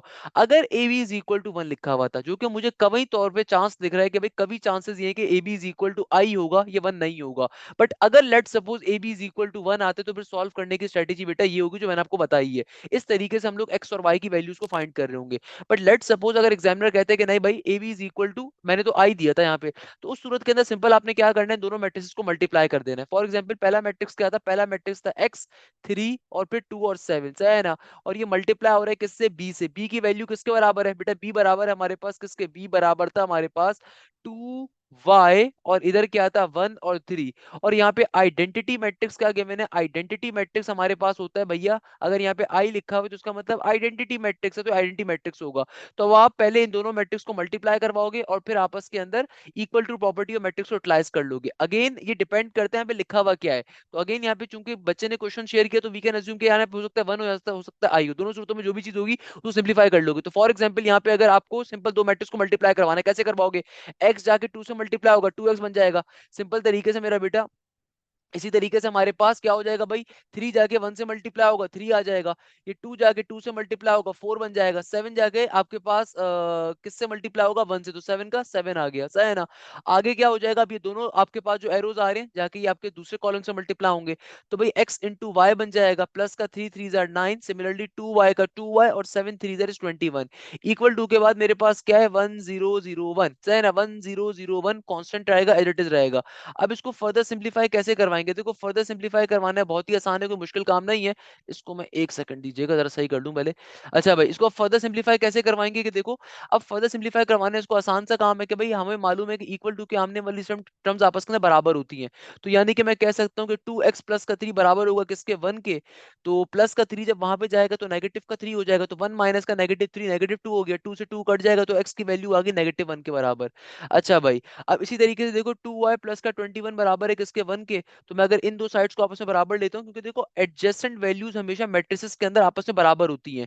यानी कि देखो ये जो पहली वाली टर्म है इसके सामने जो पहली टर्म होगी ये उसके बराबर होगा, ये वाली जो टर्म है इसके सामने जो ये वाली टर्म होगी इसके बराबर होगा। तो भाई इसका मतलब क्या है, क्या बन जाएगा, ये हो जाएगा सिंपल 2y प्लस का 21 इक्वल टू 1। तो प्लस का 21 जब वहां पे जाएगा तो क्या बन जाएगा, ये माइनस हो जाएगा। तो 1 माइनस का 21 क्या होता है, एक में से अगर मैं 21 को माइनस करेंगे तो ये बन जाएगा नेगेटिव का 20। तो 2 10 ज़र इज 20, तो y की वैल्यू आएगी नेगेटिव का 10 के बराबर। तो अगर x प्लस का y निकालना है तो नेगेटिव का 11 बन रहा होगा, मगर अगेन हमारे पास यही आंसर आ रहा है जो हमें क्वेश्चन की स्टेटमेंट गिवन है। तो भाई बहुत दफा बच्चा स्टेटमेंट लिखते हुए गलती भी कर रहा हो तो उसमें परेशान होने की जरूरत नहीं है, अंदाजा बच्चे का होता है कि वैसे ये क्वेश्चन आए थे उसमें ये ऑप्शन थे। तो भाई जिस तरह का भी क्वेश्चन आएगा आप उसको इजीली सॉल्व कर सकते हो। अगर A B is equal to 1 लिखा हुआ है फिर आप इनवर्स में करोगे, और अगर simple A B is equal to I लिखा हुआ है तो आप सिंपल वे में कर रहे होगे, तो क्वेश्चन क्या हो गया, सॉल्व हो गया। देखो बच्चे ने यहाँ पे लिखा हुआ भी है, value is not confirm statement is true, यानी कि मेरी बात करेक्ट हो गई कि भाई अगर स्टेटमेंट ये आ रही है ना तो इसका मतलब क्या भाई, फिर हम इनवर्स वाली फनकारी करेंगे, हम बी को दूसरे भेजेंगे तो 1/b की फॉर्म में हो जाएगा। तो यहाँ पे साफ तौर पे लिखा हुआ है value is not confirm statement is true, तो बहुत बड़ी बात है बच्चे की। अच्छा तो बेटा अब देखो नेक्स्ट क्वेश्चन के अंदर एग्जामिनर आपसे कहता है कि भाई बताइए real root of fourth root of unity क्या होते हैं। भाई फोर्थ रूट ऑफ यूनिटी के अंदर आपके पास होता है 1 आयोटा, -1 नेगेटिव आयोटा। तो एग्जामिनर रियल रूट्स पूछे तो रियल रूट्स कौन कौन से होते हैं, 1 और -1 आती रियल नंबर्स रियल रूट्स होंगे। तो बेटा नेक्स्ट क्वेश्चन में देखो एग्जामिनर मुझसे कहते हैं which of the following statement is true, polynomial px with the degree 1 is called the linear equation, या फिर polynomial px with the leading coefficient 1 is called the linear equation। तो भाई option number A will be the correct answer. उसके पीछे reason ये कि यार polynomial equation अगर कोई भी आ रही है मेरे पास x की पावर p या कोई भी इक्वेशन मेरा पॉलिनोमियल इक्वेशन आ रही है, उसमें जो भी उसकी हाईएस्ट डिग्री होती है ना, लेट्स सपोज जो भी हाईएस्ट पावर होती है, फॉर एग्जांपल x की पावर 4 प्लस x की पावर स्क्वायर प्लस x की पावर 1, ये पॉलिनोमियल इक्वेशन है फॉर एग्जांपल। तो हाईएस्ट डिग्री क्या है, हाईएस्ट पावर क्या 4 है, तो हाईएस्ट डिग्री क्या 4 के बराबर। तो अगर ये पावर 4 आ रही है इसका मतलब ये क्वाड्रिलेटरल इक्वेशन है, क्वाड्रिलेटरल इक्वेशन है पावर 4 की। अगर पॉलिनोमियल के अंदर हाईएस्ट पावर ही 1 के बराबर हो तो फिर आपकी इक्वेशन कैसी कहलाएगी, लीनियर इक्वेशन कहलाएगी। तो लीनियर इक्वेशन में हाईएस्ट पावर 1 होनी चाहिए वेरिएबल की। मगर लीडिंग कोफिशिएंट अगर 1 होगा तो फर्क नहीं पड़ता भाई, लीडिंग कोफिशिएंट 1 हो 1 के बराबर हो फर्क नहीं पड़ता। अच्छा भाई अब देखो नेक्स्ट क्वेश्चन में एग्जाम में हमसे क्या कह रहा है, बाय द वे बेटा हमारा नस का न्यू क्रैश कोर्स स्टार्ट हो रहा है, नेट 4 के लिए, फास्ट टेस्ट के लिए, एनईडी के लिए, प्यास के लिए, जीआईकेआई के लिए, उसको ज्वाइन अप कर सकते हो, डिटेल्स गिवन है। नेक्स्ट क्वेश्चन के अंदर एग्जामिनर मुझसे कहता है कि भाई इसको सॉल्व करके बताओ आफ्टर पार्शियल फ्रैक्शन। एग्जामिनर ने आपको आसान तरीन काम करके दिया हुआ by the way, values of B निकालना है आपको किसके बाद, पार्शियल फ्रैक्शन के बाद। तो भाई सिंपल सी चीज है, आपको बेसिकली एक पार्शियल फ्रैक्शन की इक्वेशन गिवन है, नेगेटिव का 2x आगे आ रहा है पॉजिटिव का 2, नीचे डिवीजन के अंदर आ रहा है एक्स स्क्वायर प्लस का 2x माइनस का 24 इक्वल टू के बाद बेटा क्या है, इसको जब ब्रेक डाउन करेंगे तो जाहिर सी बात है क्या बन जाएगा, ब्रेक डाउन करने के बाद हमारे पास ये फैक्टर्स क्या आ जाएंगे, ये बन जाएगा बेसिकली नेगेटिव का 2x प्लस का 2, और नीचे डिवीजन के अंदर क्या बन जाएगा भाई, ये हो जाएगा 6 4 दैट इज 24। तो फैक्टर्स तो मेरे सिंपल है यार, एक फैक्टर होगा x माइनस का 4, दूसरा होगा x प्लस का 6, है ना। फैक्टर्स तो मैं डायरेक्टली हलवा बना के दिया हुआ है इसके अंदर फैक्टर्स का। तो अब जब मैं इसको ब्रेक करवाता हूं तो क्या बनेगा, ऊपर आ जाएगा a divided by x minus का 4 प्लस का b divided by x plus का 6। तो जाहिर सी बात है एलसीएम वगैरह जब लेंगे तो मेरी ओरिजिनल इक्वेशन क्या बन जाएगी, इक्वेशन बन जाएगी नेगेटिव का 2x प्लस का 2 इक्वल टू के बाद a का a एज इट इज। ये एलसीएम लेंगे तो बेटा x प्लस वहां पे जा रहा होगा, तो x प्लस का 6 इधर आ जाएगा, और प्लस की b के बाद क्या आ जाएगा, x माइनस का 4। अब फाइनली मैं फैक्टर्स को क्या करवाऊंगा, बारी बारी जीरो पे प्लेस करवाएंगे। तो x की वैल्यू को अगर मैं जीरो पे प्लेस करवाऊंगा तो x की वैल्यू 4 आ जाएगी। पूरी इक्वेशन में अगर आप 4 डालोगे तो क्या बन जाएगा, ये हो जाएगा हमारे पास सिंपल तरीके से 4 2 जार नेगेटिव का 8 प्लस का 2, आगे हो जाएगा ए तो 4 प्लस का 6 क्या हो जाएगा 10 के बराबर। तो नेगेटिव का 8 प्लस का 2 क्या हो जाएगा नेगेटिव का 6, तो ए की वैल्यू मेरे पास आ जाएगी नेगेटिव का 6/10। तो हमें ए नहीं निकालना, एग्जामिनर कह रहे हैं बी निकालो। तो बी निकालने के लिए एक्स प्लस के 6 के फैक्टर को जीरो के बराबर कंसीडर कर लेंगे ताकि ये वाली टर्म खत्म हो जाए। तो भाई एक्स प्लस का 6 जीरो के बराबर जो कंसीडर करूंगा तो एक्स की वैल्यू बनेगी क्या, एक्स की वैल्यू बनेगी नेगेटिव का 6। देखो सिंपल तरीके से फैक्टर्स को बारी बारी जीरो पे डाल के आप सपोज करवा रहे हो, इसकी वजह से मैंने शॉर्टकट भी सिखाई हुई है। अगर शॉर्टकट से ज्यादा आसान तरीके का यही का फैक्टर्स के ऊपर करवा लो, तो एक्स की वैल्यू नेगेटिव 6 आ गई, बारी बारी पूरी क्वेश्चन में डाल देंगे तो क्या बन जाएगा नेगेटिव का 2 एट इट इज, एक्स की जगह पे नेगेटिव का 6 आ गया, आगे प्लस का 2 है, इक्वल टू के बाद ए खत्म हो गया। बी के अंदर भी क्या हो जाएगा -6 -4 -10। तो बेटा देखो नेगेटिव का 6 जब -2 से मल्टीप्लाई होगा तो जाहिर सी बात है क्या बन जाएगा, इट शुड बिकम नेगेटिव का 6 2 नेगेटिव नेगेटिव पॉजिटिव का 12, और 12 प्लस का 2 14, तो 14 डिवाइडेड बाय नेगेटिव का 10। ये आपके पास बी की वैल्यू आनी चाहिए, क्योंकि देखो हमारे पास यहाँ पे क्या हो जाएगा नेगेटिव का -12, तो ये हो जाएगा पॉजिटिव का 12, 12 प्लस का 2 यहाँ पे बन गया, और यहाँ पे देखो -6 -4 -10, तो इवेंचुअली नेगेटिव का 10 नीचे डिवीजन में आ जाएगा, सही है ना। तो ये मेरे पास क्या आ जाएगा, ये आ जाएगा 14 डिवाइडेड बाय नेगेटिव का 10, तो 2 7 14, 2 5 2, तो नेगेटिव का 2/5 तक, नेगेटिव का 7/5 आपका आंसर आ रहा होगा। इस तरीके से क्वेश्चन आपका सॉल्व हो जाएगा। अच्छा नेक्स्ट क्वेश्चन बड़े मजे का आ रहा है, इस क्वेश्चन को मैंने एक दफा पहले ही बताया था। इस क्वेश्चन में एग्जामिनर मुझसे क्या कह रहा है कि भैया हमारे पास सिग्मा समीशन गिवन है, आपके पास समीशन का सिंबल गिवन है, इनिशियल वैल्यू 1 है, एंडिंग वैल्यू इंफिनिटी है। एग्जामिनर कह रहे हैं नेगेटिव का 3/2 होल पावर में n माइनस का 1। कह रहे हैं कि भाई इनफिनाइट ज्योमेट्रिक सीरीज जो आ रही है ये डाइवर्ज होगी, कन्वर्ज होगी, या may converge, may diverge, will diverge, will converge, may converge और मे डाइवर्ज। याद रखिएगा कभी भी अगर आपके पास ज्योमेट्रिक सीरीज आ रही हो आप हमेशा डाइवर्जन टेस्ट करते हो बेटा क्वेश्चन को सॉल्व करने के लिए। अब देखो आपसे एग्जामिनर कह रहे हैं कि इनफिनाइट ज्योमेट्रिक सीरीज है, इसका क्या बताओ भाई, ये आपके पास डाइवर्ज हो रही है, कन्वर्ज हो रही है, क्या हो रही है। बाय द वे पिछले क्वेश्चंस के अंदर भी, पिछले नेट के पेपर्स के अंदर भी ये क्वेश्चन बहुत पूछा गया है। इसको सॉल्व करने का आसान तरीका क्या है, ऑलवेज रिमेंबर दिस, एक डाइवर्जन टेस्ट सबसे आसान होता है ज्योमेट्रिक सीरीज वगैरह के लिए, कि भाई आप चेक करो कि अगर तो आर की वैल्यू -1 से लेके +1 के दरमियान लाई करती है ना कॉमन रेशियो आपका, तो ये हमेशा आपकी सीरीज कन्वर्ज होगी, और अगर इसके अलावा है तो डाइवर्ज होगी। तो आइए चेक कर लेते हैं। तो भाई फॉर एग्जांपल n की वैल्यू 1, तो अगर मैं n की जगह पे पहले 1 प्लॉट करूंगा तो मेरी फॉर्मूला क्या बनेगा, ये बन जाएगा सिंपल तरीके से 1 माइनस का 1 क्या हो जाएगा 0, और दुनिया में किसी भी टर्म की पावर 0 का मतलब क्या है 1 का होना। फिर मैं अगर n की वैल्यू 2 पुट करूंगा, 2 माइनस का 1 1 होगा, तो ये मेरे पास दूसरी टर्म नेगेटिव का 3/2 आएगी, और तीसरी टर्म क्या आएगी नेगेटिव का 3/2 का whole square, that should become 3 का स्क्वायर 9 एंड 2 का स्क्वायर 4। तो ये मेरी तीन टर्म्स आ गई ज्योमेट्रिक सीरीज की, इनफिनिट ज्योमेट्रिक सीरीज की। तो अगर मैं कॉमन रेशियो लेता हूं तो पहली दो टर्म से कॉमन रेशियो मुझे क्या मिल जाएगा, ये मिल जाएगा नेगेटिव का 3/2। नेगेटिव का 3/2 का मतलब क्या है भाई, 3/2 का मतलब क्या है, अगर आप इसको डेसिमल की फॉर्म में भी निकालना चाहो, ऑल्दो आपको मालूम होना चाहिए 1.5 होता है, बट निकाल लो भाई, 2 1 जा 2, 2 1 जा 2, एक बच गया, डेसिमल लगाओगे तो जाहिर सी बात है यहाँ पे 0 आ जाएगा, 2 5 जा 10। तो यानी कि मेरे पास आर किसके बराबर आ रहा है, नेगेटिव के 1.5 के बराबर आ रहा है। अब -1 से लेके +1 के दरमियान अगर तो कॉमन रेशियो लाई कर रहा होगा तो सीरीज हमेशा कन्वर्ज होती है। अगर इसके अलावा कोई भी इंटरवल होता है तो सीरीज कैसी होती है, डाइवर्जिंग सीरीज होती है। Always remember this thing. अच्छा तो बेटा अब देखो नेक्स्ट क्वेश्चन में एग्जामिनर क्या कह रहा है, which of the following arithmetic series does not have a harmonic series. अब इस क्वेश्चन को सॉल्व कैसे करेंगे, चेक कर लेते हैं कॉमन डिफरेंस वगैरह के ऊपर भी। ऑप्शन नंबर ए, अगर ऑप्शन नंबर ए के पास क्या अपनी हार्मोनिक सीरीज होगी, हार्मोनिक सीरीज चेक कर सकते हैं यार हम लोग, हमारे हाथ में चेक करना है कि भाई क्या हो सकती है, 1/7 कॉमा 1/14 कॉमा 1/21। तो भाई अगर ये हार्मोनिक सीरीज एग्जिस्ट कर रही है तो जाहिर सी बात है इसकी जो अर्थमेटिक सीरीज होगी वो सेम आपके पास कॉमन डिफरेंस को वेरीफाई करनी चाहिए। 14 में से 7 निकालूंगा 7 बचेगा, 21 में 14 निकालूंगा 7 बचेगा, 28 में से 21 निकालूंगा 7 ही बचेगा। क्या ये मेरे पास हार्मोनिक सीरीज पे एग्जिस्ट कर सकता है, या ये एग्जिस्ट कर सकता है, चेक कर लेते हैं। भाई नेगेटिव का 2 डिवाइडेड 0 माइनस का नेगेटिव नेगेटिव 2 प्लस का 2, 2 माइनस का 0 सही है +2, 4 में से 2 जाएगा फिर भी +2 ही बचेगा, सही है कोई मसला नहीं है। क्या इसकी या मेरे पास हार्मोनिक सीरीज हो सकती है? चेक कर लेते हैं। भाई हार्मोनिक सीरीज क्या होगी? ये होगी 1/-2। और यहाँ पे क्या होगी? यहाँ पे तो आप इसको उल्टा ही नहीं कर सकते, तो जीरो का जीरो ही रहेगा। फिर आगे क्या होगी? आगे हो जाएगी, इसको भी उल्टा करेंगे तो 1/2 बन जाएगा। फिर क्या बन जाएगा? फिर बन जाएगा 4/1। क्योंकि देखो 1/0 आप कभी कर नहीं सकते ना, हार्मोनिक सीरीज में क्या करना होता है? रेसिप्रोकेट करना होता है।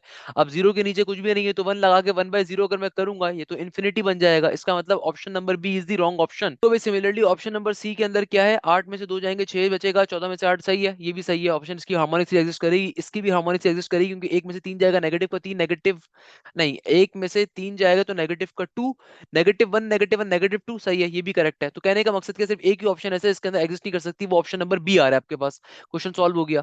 नेक्स्ट तो बेटा, नेक्स्ट क्वेश्चन जो आपके पास आ रहा है ना, इस क्वेश्चन को मार्क कर लीजिए, one of the most important question है। इस क्वेश्चन में देखो एग्जामिनर आपसे क्या कह रहा है। इस क्वेश्चन में एग्जामिनर आपसे कह रहा है कि यार अगर a1 की वैल्यू बराबर है 1 के, और अगर एक कंडीशन दे रहा है। अब ये क्वेश्चन ग्रुप के टॉपिक के कहलाते हैं प्री डिफाइंड क्वेश्चन। इस क्वेश्चन में एग्जामिनर कह रहा है अगर a k+1 बराबर है आपके 2 का 2, और फिर एक वैल्यू कम a के प्लस के 2 के, तो बताइए a3 की वैल्यू किसके बराबर होगी। अब देखो इसको सॉल्व कैसे करेंगे। यहाँ पे आपको एग्जामिनर ने प्री डिफाइंड फंक्शन दिया हुआ है। प्री डिफाइंड फंक्शन का मतलब क्या होता है कि भाई फॉर एग्जाम्पल मैं आपको 100 रुपए देता हूँ, ये नहीं कि खर्च करने, मैं आपसे 100 रुपए देता हूँ, कहता हूँ कि भाई 60 रुपए की जाके ब्रेड लेकर आना, बाकी 40 रुपए का लेज लेकर आना मेरे लिए। अब 100 रुपए जो मैंने आपको दिए हैं ना, वो आपने किस तरीके से खर्च करने हैं मैंने उसके बारे में आपको डिफाइन कर दिया। तो ये प्री डिफाइंड फंक्शंस कहलाते हैं। यहाँ पे एग्जामिनर ने आपको प्री डिफाइंड फंक्शन दिया हुआ है, तो भाई सबसे पहले मैं ए स्क्वायर की वैल्यू फाइंड करता हूँ। तो ए स्क्वायर क्या होगा? देखो मैं यहाँ पे जो भी वैल्यू लिखूंगा ना, मैं यहाँ पे जो भी वैल्यू लिखूंगा, मुझे आगे जाके उससे एक कम वैल्यू लेके आनी पड़ेगी। फॉर एग्जाम्पल अगर मैं कहता हूँ यहाँ पे a2 है, तो आगे क्या होगा? 2 का 2, और ये वाली जो वैल्यू होगी, देखो अगर यहाँ पे a k+1 था तो ये एक कम है, तो अगर मैं यहाँ पे a2 निकाल रहा हूँ तो यहाँ पे क्या आएगा? a1 आएगा, प्लस का 2 एडिस का एडिस।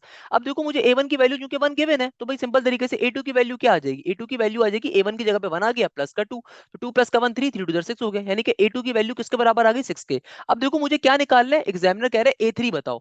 अब देखो a3 कैसे निकालूंगा? एग्जामिनर ने प्री डिफाइंड फंक्शन आपको दिया हुआ है कि भाई जब भी आपके पास कभी भी a को आप ओपन करोगे ना, तो कैसे ओपन करना है? 2 लिखोगे और फिर एक वैल्यू कम कर देनी है, तो 3 में से एक कम करूंगा तो क्या बन जाएगा? a2 बन जाएगा, प्लस का 2 एडिस का एडिस। अब मैंने ए स्क्वायर की वैल्यू निकाली हुई है, a2 की वैल्यू ऑलरेडी निकाली हुई है। a2 किसके बराबर था? 6 के, तो 6 प्लस का 2 क्या बन जाएगा? 8, और 8 उधर क्या हो जाएगा? 16। तो ये इस क्वेश्चन का फाइनल आंसर आ जाएगा, आपका क्वेश्चन सॉल्व हो गया। मुझे बताइए इसमें क्या मसले की बात है भाई, क्या प्रॉब्लम की बात है? तो भाई अगर आप चाहते हैं नस्ट के बैच में हिस्सा लेना, आप चाहते हैं आपका स्कोर 150 प्लस है, तो आप मेरे न्यू बैच को ज्वाइन अप कर सकते हैं। ज्वाइन करने का तरीकेकार बेटा बहुत ही सिंपल है। सिंपल तरीके नंबर के ऊपर आप व्हाट्सएप करेंगे। बाय द वे, ये कंप्लीट पीडीएफ फाइल आप डाउनलोड कर सकते हैं, डिस्क्रिप्शन में इसका लिंक डाल दूंगा, इसको डाउनलोड भी कर सकते हैं। Thank you so much.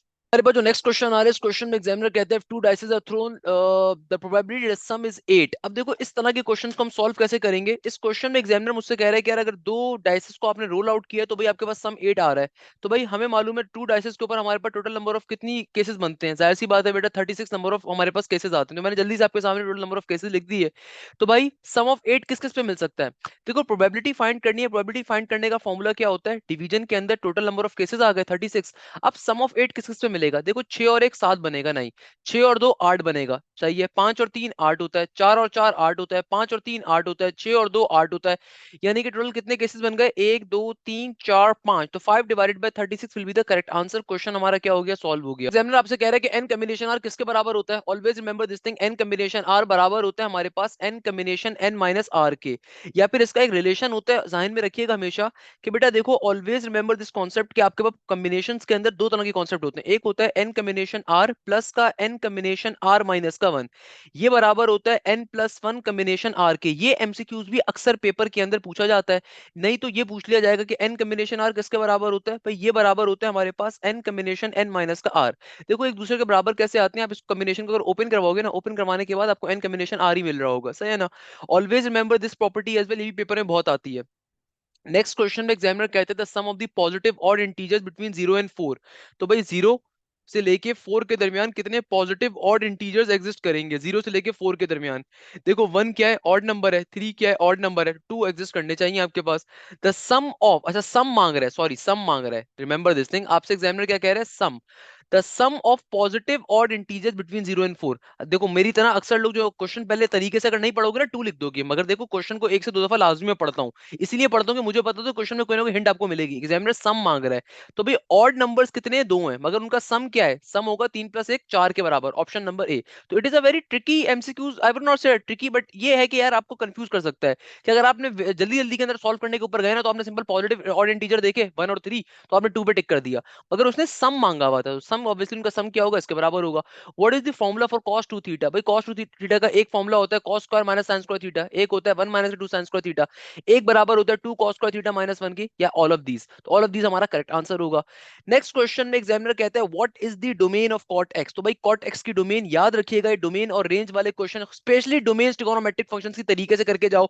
Domain वाले क्वेश्चंस बेटा पेपर के अंदर बहुत ज्यादा पूछे जा रहे हैं, तो भाई आपको cot x की डोमेन पता होनी चाहिए, नेगेटिव इन्फिनिटी से लेके प्लस के इन्फिनिटी के दरमियान होती है। सिमिलरली टेंजन एक्स का पीरियड क्या होता है, टेंजन एक्स की डोमेन क्या होती है, साइन एक्स की डोमेन, साइन एक्स की रेंज, आपको ये बेसिक डोमेन रेंज एटलीस्ट मालूम होनी चाहिए। इनवर्स 1/2 को कैसे सॉल्व करोगे? भाई बहुत सिंपल है, साइन इनवर्स हाफ किसके बराबर होता है? 30 डिग्री के बराबर होता है, 30 डिग्री का मतलब क्या? π/6 के बराबर। नेक्स्ट क्वेश्चन में एग्जामिनर कह रहा था value of tangent x is positive. भाई टेंजन एक्स की वैल्यू कहां पॉजिटिव होती है? Always remember this thing, all silly Tom cats, all का मतलब फर्स्ट क्वाड्रेंट में सब पॉजिटिव होते हैं, साइंस का मतलब होता है सिली, सिली का मतलब है साइन, यानी कि सेकंड क्वाड्रेंट के अंदर सिर्फ साइन और उसका रेसिप्रोकल कोसेक पॉजिटिव होते हैं, थर्ड क्वाड्रेंट के अंदर टेंजन और उसका रेसिप्रोकल कॉट पॉजिटिव होते हैं, और फोर्थ क्वाड्रेंट के अंदर कॉस और उसका रेसिप्रोकल सेक पॉजिटिव होते हैं। तो टेंजन एक्स कहां कहां पॉजिटिव हो सकता है? फर्स्ट के अंदर पॉजिटिव होगा और थर्ड के अंदर पॉजिटिव होगा। It is a very simple concept, तो भाई ये सिंपल सी चीज है। तो बेटा क्वेश्चन नंबर 22 को सॉल्व कैसे करेंगे? इस क्वेश्चन के अंदर सिंपल लिमिट्स का क्वेश्चन आ रहा है। बेटा कभी भी आपके पास लिमिट का क्वेश्चन है, इसको सॉल्व करने की स्ट्रेटेजी क्या होती है? सॉल्व करने की स्ट्रेटेजी बहुत सिंपल सी होती है कि डायरेक्टली जो भी आपकी लिमिट अप्रोच कर रही है, डाल के चेक कर लो। अब देखो अगर मैं लिमिट को फौरन डाल के चेक करूंगा ना, तो मेरे पास लिमिट अनडिफाइंड हो रही है, क्योंकि नीचे देखो डिवीजन में x माइनस का 8 है, तो 8 माइनस का 0 बन जाएगा। तो इसको पहले सिंप्लीफाई करवाना पड़ेगा। सिंप्लीफाई करवाने के लिए एल हॉपिटल रूल यूज करेंगे। एल हॉपिटल रूल कहते हैं कि ऊपर वाले टर्म का डेरिवेटिव अलग लो, नीचे वाले टर्म का डेरिवेटिव अलग लो। तो ये क्या बन जाएगा? ये हो जाएगा 1/2 अंडर रूट एक्स, और फिर एक्स का डेरिवेटिव एक्स रिस्पेक्ट से 1 हो जाएगा, और माइनस की रूट का डेरिवेटिव 0 हो गया, और नीचे एक्स का डेरिवेटिव 1 हो जाएगा, 8 का डेरिवेटिव 0 हो गया। अब जब आप एक्स की वैल्यू को प्लॉट करवाओगे, एक्स कहां अप्रोच कर रहा है? 8 के ऊपर। अब जहां जहां एक्स आ रहा है वो डाल दीजिए, तो क्या बन गया? √8 का √8 और नीचे 1 का 1। फर्दर सिंप्लीफाई करवा लो। बेटा √8 किसके बराबर होता है? √8 को अगर मैं ब्रेक डाउन करूंगा तो ये बन जाएगा 4 × 2, क्योंकि 4 2 8 होता है ना, तो 4 भी बाहर आ जाएगा। तो 4 जब रूट से बाहर जाएगा, क्योंकि परफेक्ट स्क्वायर है, तो क्या बन जाएगा? 2 2 4 अंडर रूट 2। तो ये आपका फाइनल आंसर होगा इस क्वेश्चन का। नहीं तो हो सकता है कि एग्जामिनर इसको फर्दर सिंप्लीफाई करने को कह दे, क्योंकि देखो डिवीजन के अंदर डिनोमिनेटर के अंदर कभी भी अंडर रूट आपको प्रेफर नहीं किया जाता, तो आप उसको √2 से मल्टीप्लाई डिवाइड अगर करवाओगे तो क्या बन जाएगा? ये हो जाएगा √2 ऊपर आ गया, और नीचे आ जाएगा √2 2 के बराबर। तो आपके पास पर्टिकुलरली ये बन जाएगा अंडर रूट 2/8। तो हो सकता है ऑप्शंस के अंदर ये आंसर गिवन हो, क्योंकि देखो कभी भी डिनोमिनेटर में अगर रूट आ रहा होता है, एग्जामिनर उसको प्रेफर नहीं करता। नेक्स्ट क्वेश्चन में एग्जामिनर कहता है कि बच्चा कहता है कि sir F X is equal to X square minus 4x+2 था, और आगे था G X is equal to minus का 4x, और हमें एफ एक्स माइनस का G X is equal to 8 करना था, और हमें एक्स की वैल्यू निकालनी थी। कहता है कि सर देखें वैल्यूज कंफर्म नहीं बता रहा आपको, मगर फंक्शन यही था। कोई मसले की बात नहीं, सॉल्व कर लेते हैं। देखो बहुत सिंपल चीज है, आपको एफएक्स का फंक्शन गिवन है, जीएक्स का फंक्शन गिवन है, एग्जामिनर ने एक रिलेशन दिया हुआ है। तो भाई एफएक्स की वैल्यू देखो क्या गिवन है हमारे पास, सिंपल तरीके से एफएक्स की वैल्यू आ रही है किसके बराबर? हमारे पास एफएक्स की वैल्यू आ रही है एक्स स्क्वायर माइनस का 4x प्लस का 2, माइनस का साइन जीएक्स की वैल्यू नेगेटिव का 4x, और नेगेटिव नेगेटिव क्या हो जाएगा? प्लस का 4x, इक्वल टू के बाद 8 का 8, तो नेगेटिव 4x से पॉजिटिव 4x कट गया, साइन है प्लस के एक्स स्क्वायर का एक्स स्क्वायर प्लस का 2, अगर मैं वहां डायरेक्टली भेज दूं तो वहां पे जाके क्या बन जाएगा? वो हो जाएगा मेरे पास 8 में से 2 गया 6 बच जाएगा, तो x की वैल्यू क्या आ जाएगी? प्लस माइनस के √6 के बराबर आ जाएगी। Simple is that. तो x की वैल्यू क्या आ जाएगी? प्लस माइनस का अंडर √6। तो ये मेरा आंसर आ जाएगा x का। अगर तो यही इक्वेशन गिवन थी, जो भी इक्वेशन गिवन सिंप्लीफाई करवा लोगे सॉल्व हो जाएगा। बाय द वे आलिया फरमान हमारी स्टूडेंट का रिजल्ट कार्ड आ रहा है भाई, नेट 2 का। इन्होंने 146 माशाल्लाह से स्कोर किया था विद इन 2 मंथ्स की प्रिपरेशन के ऊपर। तो आप भी बेटा नस्ट के बैच को ज्वाइन अप कर सकते हो। न्यू बैच अभी स्टार्ट हो रहा है 1 अप्रैल से, उसके अंदर नेट 3 नेट 4 आपकी तैयारी, ई कैट 2 की तैयारी, फास्ट की तैयारी, सब कुछ उसी के अंदर शामिल होगी, तैयारी करवाई जाएगी। इसके अलावा अगर आप कॉमसेट्स की तैयारी कर रहे होगे या एनटीएस का एग्जाम दे रहे होगे, वो भी इंक्लूड होगा। खैर वापस आते हैं नेक्स्ट क्वेश्चन के ऊपर। बेटा इस क्वेश्चन के अंदर देखो एग्जामिनर क्या कह रहा है, बेसिक डेरिवेटिव का क्वेश्चन है भाई, हमारे बच्चे के लिए हलवा है। कैसे करेंगे इस क्वेश्चन को सॉल्व? अरे भाई अगला क्वेश्चन तो और भी ज्यादा मजे का आ रहा है। देखो इन दोनों क्वेश्चन की खास बात क्या है, बहुत सिंपल है। 5 इज इक्वल टू ई की पावर 3x माइनस का 4। भाई इसका डेरिवेटिव कैसे लिया जाएगा? बेटा डेरिवेटिव लेना बहुत ही सिंपल होता है। नेचुरल एक्सपोनेंट आ रहा है, पहले आप कांस्टेंट को आपने एडिटिव लिख दिया, सही है ना? नेचुरल एक्सपोनेंट का डेरिवेटिव कैसे लिया जाता है? जो भी नेचुरल एक्सपोनेंट वाली टर्म होती है ना, उसको एडिटिव एक दफा लिखते हैं और फिर पावर में आने वाले फंक्शन का डेरिवेटिव लेते हैं। 3x का डेरिवेटिव क्या हो जाएगा? 3 के बराबर। तो आपका फाइनल आंसर क्या आ जाएगा? 5 3 15 और आगे क्या हो गया? e की पावर 3x माइनस का 4। अच्छा, नेक्स्ट क्वेश्चन को मार्क कर लीजिए, बेतहाशा इंपॉर्टेंट क्वेश्चन है। y is equal to x की पावर x, यानी कि फंक्शन की पावर में फंक्शन आ रहा है, इसका डेरिवेटिव लेना है। भाई इन क्वेश्चंस को जो बच्चे मुझसे पढ़ते हैं वो जानते हैं कि इन क्वेश्चंस को मैं बहुत डिटेल में करवा दूं कि ये क्वेश्चन एक्सट्रीमली इंपॉर्टेंट होते हैं। इसकी शॉर्टकट अपनी ध्यान में रखिएगा कि भाई कभी भी दुनिया के अंदर अगर फंक्शन की पावर में फंक्शन आ जाए तो बेटा सॉल्व कैसे करते हैं इस क्वेश्चन को? कि भाई सबसे पहले नंबर के ऊपर अगर इस क्वेश्चन का डेरिवेटिव लेना है ना, फंक्शन की पावर में फंक्शन आ रहा है, तो भाई सबसे पहले नंबर के ऊपर आपने अपने क्वेश्चन को एज इट इज एक दफा कॉपी डाउन कर देना है। फिर आपने क्या करना है? जो भी पावर वाला फंक्शन है उसको लिखना है, डिवीजन में जाके बेस वाले फंक्शन को लिखना है, ऊपर मल्टीप्लीकेशन का सिंबल लगाओगे, बेस वाले फंक्शन का डेरिवेटिव लोगे, बीच में साइन लगाओगे प्लस का, एलन का सिंबल लगाओगे, जिस जो भी बेस वाला फंक्शन है वो एज इट इज एलन का फंक्शन बन जाएगा, और फिर मल्टीप्लाई करवाओगे पावर वाले फंक्शन के डेरिवेटिव से। तो ये इसका आंसर हो जाएगा सिंपल वे में। फॉर एग्जांपल यहाँ पे तो एक्स की पावर एक्स, आप कंफ्यूज हो जाओगे। मैं आपको एग्जांपल दिखाता हूँ। लेट सपोज मेरे पास क्वेश्चन आ रहा है, फॉर एग्जांपल एक्स की पावर में कॉस एक्स, मुझसे एग्जामिनर कहते हैं इसको सॉल्व करके बताओ। तो भाई सबसे पहले देखो क्या करूंगा मैं, एज इट इज एक दफा अपने क्वेश्चन को कॉपी डाउन करूंगा, उसके बाद ब्रैकेट लगाऊंगा, जो भी पावर वाला फंक्शन है उसको लिखूंगा, नीचे डिवीजन में जाके बेस वाले फंक्शन को लिखूंगा, बेस वाली फंक्शन का डेरिवेटिव लूंगा, एक्स का डेरिवेटिव 1 हो गया, प्लस का साइन लगाऊंगा, एलन लिखूंगा, जो भी बेस वाला फंक्शन है वो एलन का फंक्शन बन जाएगा, और फिर जो पावर वाला फंक्शन का डेरिवेटिव लूंगा, तो कॉस एक्स का डेरिवेटिव क्या हो जाएगा? नेगेटिव का साइन एक्स। तो ये इसका आंसर आ गया, सही है ना? तो एक्स की पावर एक्स को सॉल्व कैसे करोगे? सेम पैटर्न के ऊपर कि भाई एक दफा एडिटिव को लिखा, पावर वाले फंक्शन को लिखोगे, डिवीजन में बेस वाले फंक्शन को लिखोगे, फिर बेस वाले फंक्शन का डेरिवेटिव लोगे जो कि एक्स का डेरिवेटिव 1 हो जाएगा, एलन का सिंबल लगाओगे, बेस वाले फंक्शन को एलन के साथ लिखोगे, और पावर वाले फंक्शन का डेरिवेटिव लोगे जो कि 1 आ जाएगा। तो सिंपल वे में सिंपलीफाई जब कर लोगे ना, तो आंसर क्या आ जाएगा? आंसर आ जाएगा एक्स की पावर एक्स, और एक्स से खत्म हो जाएगा तो 1 बचेगा, तो 1 प्लस का एलन एक्स। तो ये इस क्वेश्चन का आंसर होगा, simple is that. Next question में एग्जामिनर कहते थे information about the normal and the tangent is obtained by differentiation differential equation both 1 and 2, neither 1 and 2, 1 and 2। Examiner कह रहा है कि भाई नॉर्मल या टेंजेंट की जो इक्वेशन होती है वो कैसे निकालते हो? डिफरेंशिएशन करते हो। डिफरेंशिएशन का मतलब क्या आप वहां पे भाई डेरिवेटिव को अप्लाई कर रहे हो, डिफरेंशियल इक्वेशन की हेल्प ले रहे हो, वहां पे नहीं ले रहे? तो भाई दोनों काम हम कर रहे होते हैं, जाहिर सी बात है ना। कभी कभार स्लोप की मदद से निकालते हैं, डेरिवेटिव अप्लाई करके निकाल लेते हैं, या फिर कभी कभार आप उसका 22 स्टेप करोगे तो इंटीग्रेशन अप्लाई करनी पड़ जाएगी। डिफरेंशियल इक्वेशन भी इस्तेमाल कर सकते हैं और साथ साथ डिफरेंशिएशन भी कर सकते हैं, simple is that. Next question जो हमारे पास आ रहा है इंपॉर्टेंट क्वेश्चन है। इस क्वेश्चन में एग्जामिनर कह रहा है इंटीग्रेशन 3 डिवाइडेड बाय 6 और रूट के अंदर आ रहा है 3t प्लस का 3। तो भाई डायरेक्टली भी सॉल्व करते हैं इस क्वेश्चन में क्या क्या रहा है। अगर मैं इस क्वेश्चन को तरीके से लिखूं ना, तो भाई ये 6 जो है कांस्टेंट है, बाहर निकाल देते हैं, तो ये बन गया 1 डिवाइडेड बाय 6, और देखो ये अंडर रूट के अंदर 3t प्लस का 3 आ रहा है। तो मुझे मालूम है भाई इंटीग्रेशन के अंदर डिवीजन का डायरेक्टली कोई फॉर्मुला नहीं होता, तो मैं नीचे वैसे रूट को जब ऊपर लेके जाऊंगा ना, ऊपर जाके रूट क्या बन जाएगा? नेगेटिव का हाफ।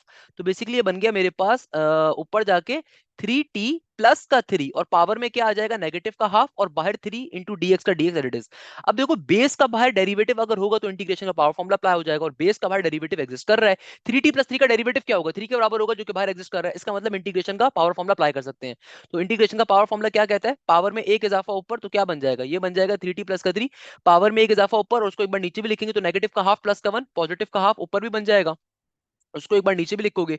मैं इसका बेसिक कॉन्सेप्ट, एक से ज्यादा टर्म्स डिवाइड हो रही है तो नीचे वाली टर्म नीचे से ऊपर जाके पलटी खा के लिखी जाएगी, तो 2 divide by 6 will be 1 by 3, और ये क्या बन गया? 1 बाय 3 इंटू 3t प्लस का 3 होल पावर में हाफ प्लस का c। ये आपका फाइनल आंसर आ गया। चाहो तो इसको एक और स्टेप कर सकते हो और हाफ को रूट की फॉर्म में लिख दो। अगेन ऑप्शंस के ऊपर डिपेंड करता है, ऑप्शंस के आपके पास आ रहे हैं।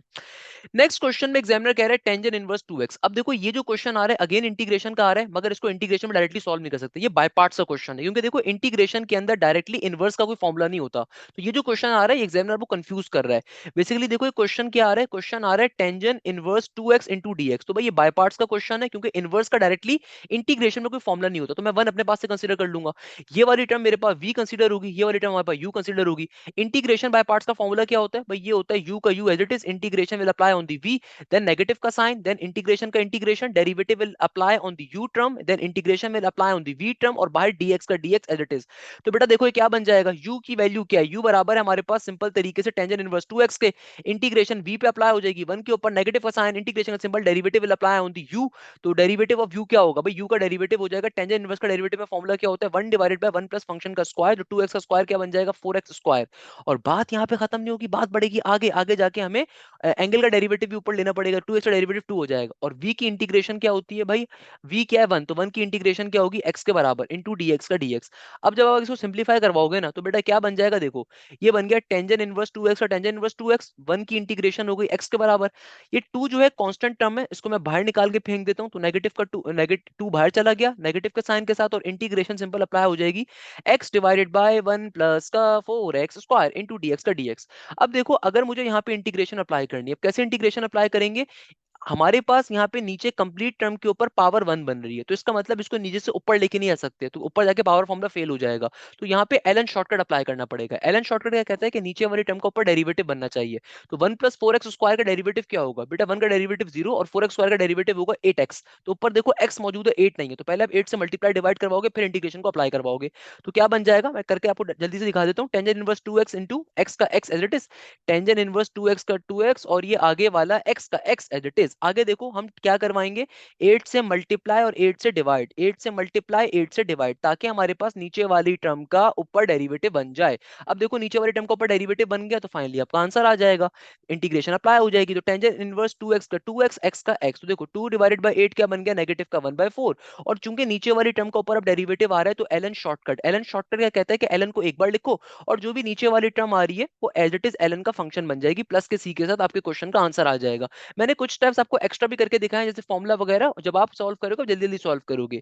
एग्जामिनर आगे कहता है कि भाई hyperbola has two foci and two directrix, one foci and two directrix, two foci and one directrix, one foci and one directrix. तो भाई सिंपल सी बात है, हाइपरबोला इलिप्स के अंदर दो फोसाई होते हैं, दो डायरेक्ट्रिक्स होते हैं, नॉर्मल सी बात है। हाइपरबोला का स्ट्रक्चर कुछ इस तरीके का दिखता है कि भाई हमारे पास यहाँ पे फोसाई का पॉइंट्स होते हैं, हमारे पास वर्टेक्सेस के पॉइंट इधर होते हैं, और ये हमारे पास फिक्स डायरेक्ट्रिक्स के पॉइंट्स आ रहे हैं, फिक्स डायरेक्ट्रिक्स की लाइंस आ रही होती हैं। अच्छा भाई, नेक्स्ट क्वेश्चन में एग्जामिनर कहता है if alpha is equal to 60 degree and beta is equal to 45 degree then the ratio of B and C is dash. अरे भाई सिंपल सी बात है मेरा प्यारा बेटा, कोई मुश्किल चीज नहीं है क्वेश्चन। इस क्वेश्चन में एग्जामिनर ने आपको कंफ्यूज किया हुआ है। देखो बहुत बच्चों वाला क्वेश्चन है, आपसे एग्जामिनर कह रहा है कि तुम्हारे पास एंगल अल्फा की वैल्यू कितनी है, 60 के बराबर, एंगल बीटा की वैल्यू कितनी है, 45 के बराबर। जाहिर सी बात है मेरे प्यारे बच्चों, अगर दो एंगल्स गिवन हो, थर्ड एंगल क्या होगा, थर्ड एंगल भी 45 होगा, क्योंकि भाई किसी भी ट्राइंगल के अंदर तमाम एंगल्स का सम बराबर होता है 180 के। एग्जामिनर कह रहे हैं बी और सी का रेशियो बताओ मुझे, बी और सी का। कोई मसले की बात नहीं है भाई, बी वाला पॉइंट ये होता है, सी वाला ये होता है। अब बी और सी का रेशियो कैसे निकालेंगे, अरे भाई सिंपल साइन लॉ को अप्लाई करो। साइन लॉ क्या कहता था, साइन लॉ कहता है side B divided by sine beta is equal to C divided by sine gamma. तो भैया देखो बी क्या है, बी मेरे पास है, बी हमें बी डिवाइडेड बाय सी हमें निकालना है, हमें रेशियो किसका निकालना है, बी एंड सी का। तो भाई सी ऊपर मल्टीप्लाई हो रहा है, नीचे आके डिवाइड हो जाएगा, इक्वल टू के बाद साइन बीटा डिवाइड हो रहा है, वहां पे मल्टीप्लाई हो जाएगा, सिंपल। नीचे क्या है, साइन गामा। चूंकि भैया दोनों 45 डिग्री है ना, क्योंकि देखो अल्फा की वैल्यू 60 गिवन है, तो और बीटा की वैल्यू 45 गिवन है, तो आपको ये बात मालूम है कि भाई किसी भी ट्राइंगल के अंदर तमाम एंगल्स का सम 180 होता है। तो अगर मुझे 60 और 45 दो एंगल्स की वैल्यूज गिवन है, थर्ड एंगल 45 होगा, तो इसका मतलब क्या हुआ कि भाई हमारे पास साइन 45 ऊपर भी है, साइन 45 नीचे भी है, दोनों एक दूसरे को कैंसिल आउट कर देंगे, तो मेरे पास बी और सी का रेशियो क्या होगा, 1 के बराबर होगा। क्वेश्चन क्या हो गया बेटा, हमारा सॉल्व हो जाएगा, क्वेश्चन सिंपल तरीके से हमारा क्या हो जाएगा, सॉल्व हो जाएगा। क्लियर है मेरे प्यारे शागिर्दों, बताइए भाई इसमें क्या मसले की बात है। तो कहते हैं कि अगर a की पावर 7 बराबर है 7777 के, और a की पावर 6 बराबर है 643 b के, तो बताइए a b किसके बराबर होगा। अब it is a logical algebraic question, देखो कैसे सॉल्व करेंगे। a की पावर 7 गिवन है, 4 दफा 7 के, तो भाई अगर मैं इसको ऐसे करके लिखूं, मुझे मालूम है भाई मैथ्स का बेसिक कॉन्सेप्ट है ना, whenever two terms multiply their basis are same their power always add. तो अगर मैं इसको ऐसे करके लिखूं a की पावर 6 इंटू a के, तो a की पावर 7 का देखो आपको आंसर क्या गिवन है, 7777।